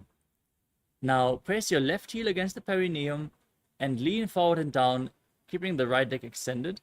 As you hold onto the front foot, bring your head towards the knee, visualize Swamiji in your inner space and perform the Jivachala Kumbhaka. Retain your prana and move it freely within your system by the force of your will, as revealed by Lord Shiva. एकं पादं प्रसारे एकं पादस्य पार्श्विनाश्विनी. Next up is Kramchasana. Now bring the left foot outside the hip and hold on to the right foot. Extend it up in front of your face as you hold on to the front foot. Visualize yourself as a crane in Kramchasana. वासिष्ठमतकौण्डिन्यं मूर्धकुक्कुटमेव च अष्टावक्रमतोत्थानं मयूरं सेतुबन्धनम्. Now repeat Ardha Paschimottanasana on the other side. Press the other heel against the perineum. Lean forward and down. Perform Jivachala Kumbhaka as you visualize Swamiji in your inner space. एकं पादं प्रसारे एकं पादस्य पार्श्विनाश्विनी. Now repeat Kramchasana on the other side. Bring the right foot outside the hip, the top of the right foot on the mat. Hold on to the left and extend it up in front of your face. Keep your knees straight. Visualize yourself as a crane. वासिष्ठमतकौण्डिन्यं मूर्धकुक्कुटमेव च अष्टावक्रमतोत्थानं मयूरं सेतुबन्धनम्. The next asana is Svastikasana.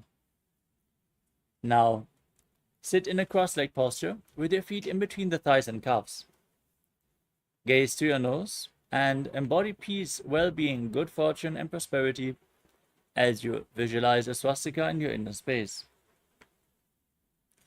जानुर्वोरन्तरे सम्यक् कृत्वा पातले उभयर्जुकाय समासीनं स्वस्तिकं तत्प्रचक्षते.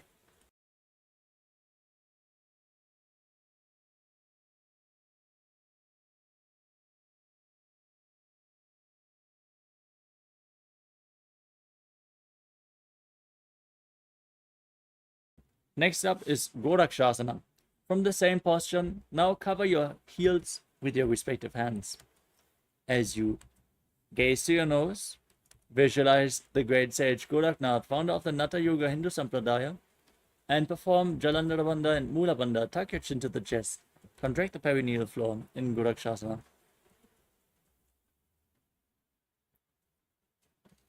जानर्वोरन्तरे पादौ उत्तानो व्यक्तसंस्थौ गुल्पौ च आच्छाद्यहस्ताभ्याम् उत्तानाभ्यां प्रयत्नतः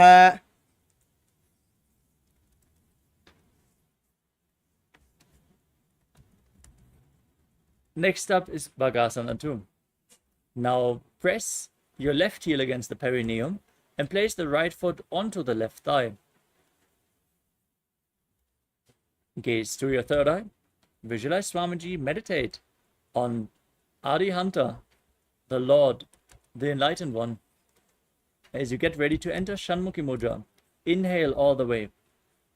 And then close your lips with little and ring fingers, the nostrils with the middle fingers, the eyes with the index fingers, and your ears with your thumbs. वामपार्श्वगुणं संस्थाप्य दक्षाग्रं वामजगने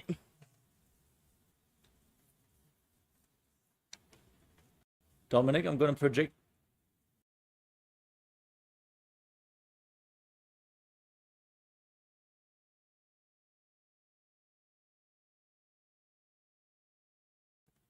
The next asana is Yogasana 2. Now place your feet onto the knees and keep your hands next to your body on the mat with the palms facing up. Gaze to your nose as you visualize Swamiji in your inner space. Roll up your tongue and stick it out. Inhale through the rolled up tongue in Kakachancha Kumbhaka. As you perform the Mula Bandha, visualize Swamiji in your inner space. उत्तानौ चरणौ कृत्वा संस्थाप्य उपरिजानुनौ आसनोपरि संस्थाप्य चोत्तानं करयुग्मकम्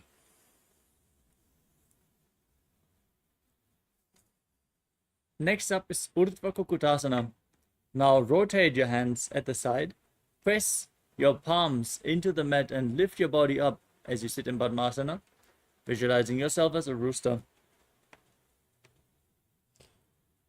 वासिष्ठमदकौण्डिन्यं मूर्धकुक्कुडमेव च अष्टावक्रमतोत्तानं मयोरं सेतुबन्धनम्. Now bring your hands in between the legs and place your palms flat on the mat. As you remain seated on the ground, don't lift your body up. Gaze to your nose and visualize Swamiji in your inner space in Siddha Haratali Asana.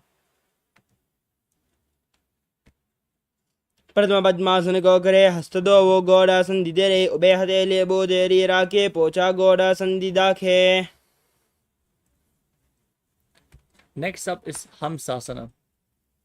Now push your hands into the mat, lift your body up, and gaze to your nose as you visualize yourself as an elegant swan.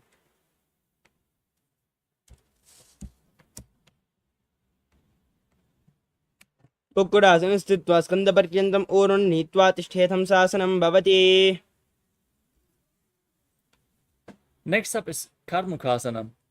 As you sit in Padmasana, now bring your hands in between the legs and push them behind your body, leaning forward and placing your forehead on the ground as you interlock your fingers in Parashamudra and rest them on the ground behind you.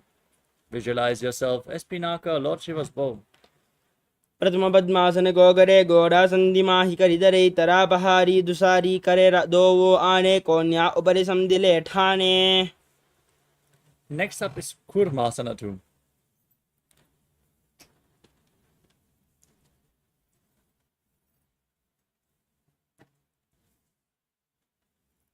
As you sit in Padmasana, now bring your hands in between the legs, bend your elbows to hold onto the respective shoulders, and visualize yourself as a turtle with a stable body and mind to live for centuries. बामी जंगबर दक्षिण पावा दहिनी जंगबर बामिल्यावे.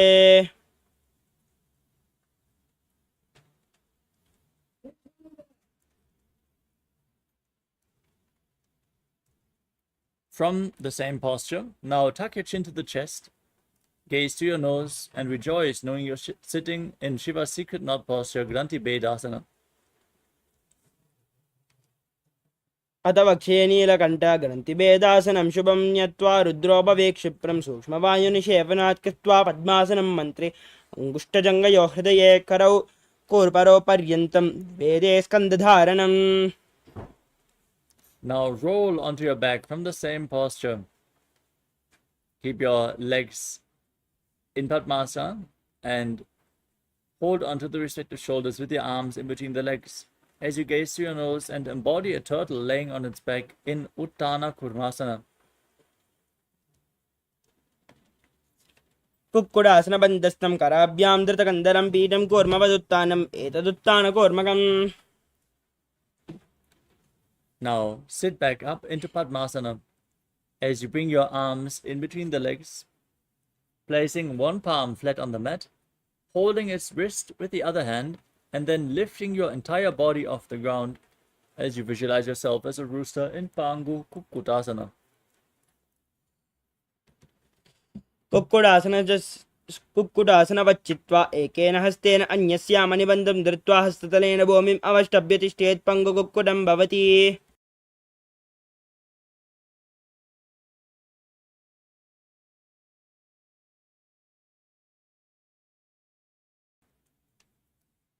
Now repeat Pangu Kukkutasana on the other side. Place the other hand on the mat, lift your body up. Visualize yourself as a rooster. कुक्कुडासनवच्चित्वा एकेन हस्तेन अन्यस्यामनिबन्धं धृत्वा हस्ततलेन भूमिम् अवष्टभ्य तिष्ठेत् पङ्गुकुक्कुटं भवति. Now as you sit in Padmasana, place your elbows on your toes. Interlock your fingers in Padusha Mudra and rest your chin on your hands, pressing your thumbs against your throat as you visualize you have gone beyond all greed and covetous in Gridasana. Don't forget to breathe in Kakachantra Kumbhaka and perform the Mula Bandha as you do so. जानोर्वोरन्तरे पादौ तानो व्यक्तसंस्थौ गोपीश्चाद्या हस्ताभ्यां तानाभ्यां प्रयत्नतः कण्ठसङ्कोचनं कृत्वा नासाग्रमवलोकयेत् घोरक्षासनमित्याह योगीनां सिद्धिकारणम्. Next up is Padmasana 3. As you sit in Padmasana, place the backside of one palm onto the other hand, palms facing up in your lap. Engage all three bandhas as you gaze to your nose and visualize Swamiji in your inner space. Internally chant Om Nithyananda Paramashivoham. उत्तानौ चरणौ विधाय विधिवत् शक्तिस्थितौ योगिरात्. Next up is Padmasana 4. Now place your hands on the respective knees. Gaze to your nose and visualize Paramashiva in your inner space. Engage the Mula Bandha and internally chant Om Nithyananda Paramashivoham. एतत् पद्मासनं कुर्यात् प्राणवायुप्रसिद्धये शुभासनं सदा ध्यायेत् पूरयित्वा पुनः पुनः ऊर्मूले वामपादं पुनस्तद्दक्षिणं पदं वामो हस्तापयित्वा च पद्मासनमिति स्मृतम्. Next up is Karmukasana 2. Now, as you maintain Padmasana, keep one hand on the respective knee and hook the other hand around the respective big toe in Prana Mudra with index and middle fingers. As you rotate the big toe round and round, visualize yourself as Lord Shiva's bow and then repeat the movement on the other side. Rotate the other big toe as well. अदान्यासनमावक्ष्य योगपूरकरक्षणात् कृत्वा पद्मासनं पाद अङ्गुष्ठजङ्घयो स्थितम्.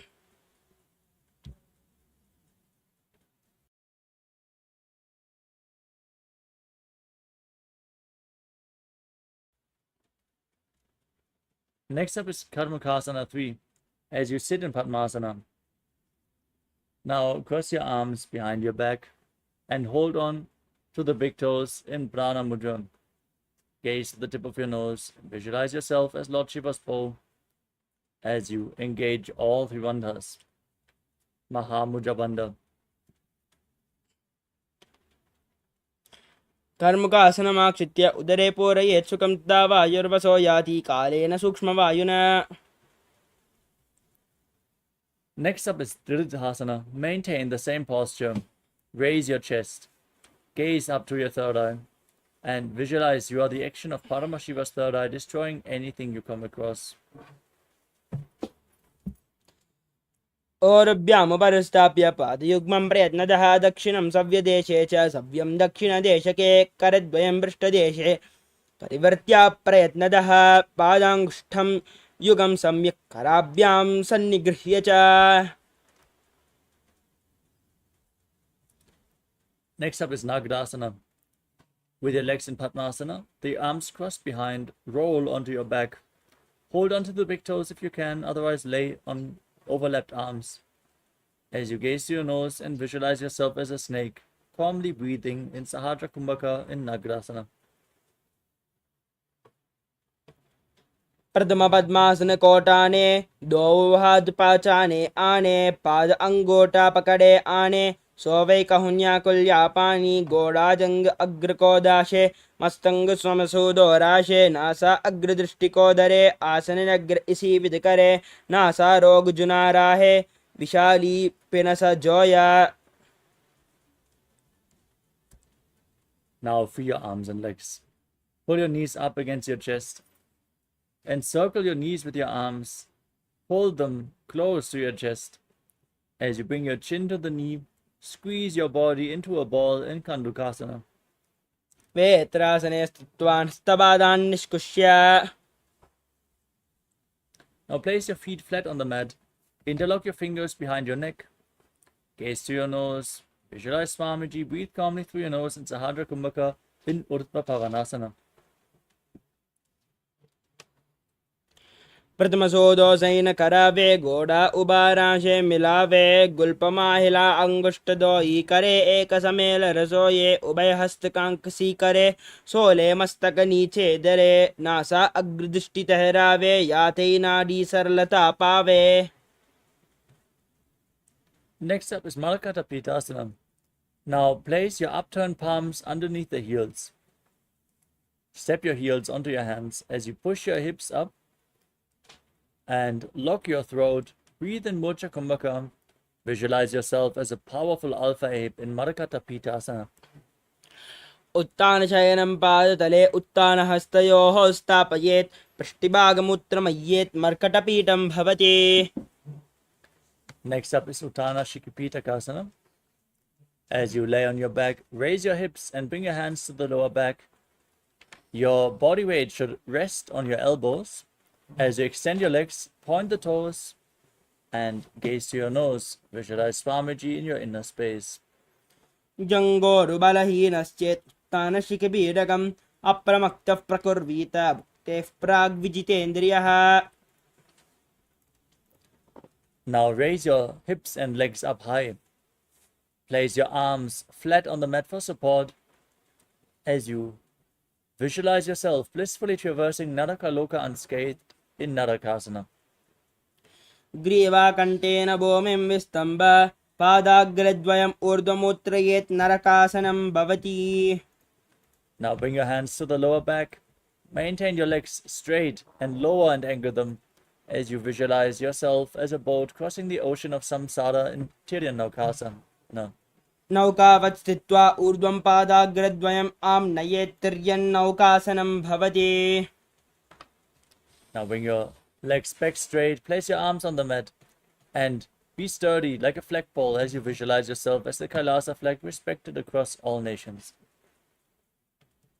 तिर्यन्नौकावत् ग्रीवापृष्ठकोर्परैः भूमिम् अवष्टभ्य मस्तकलाकेशेन पादाग्रद्वयम् ऊर्ध्वनयेद्वजासनं भवति. Now lower your body down on your back. Keep your hands by the side of your hips, the palms facing up. Relax completely from any external or internal movements. Perform the Shakti Chalan Mudra. Intensely pull the Kundalini Shakti up from the Muladhara to the Sahasrara Chakra. Relax. Visualize your body is dead and Swamiji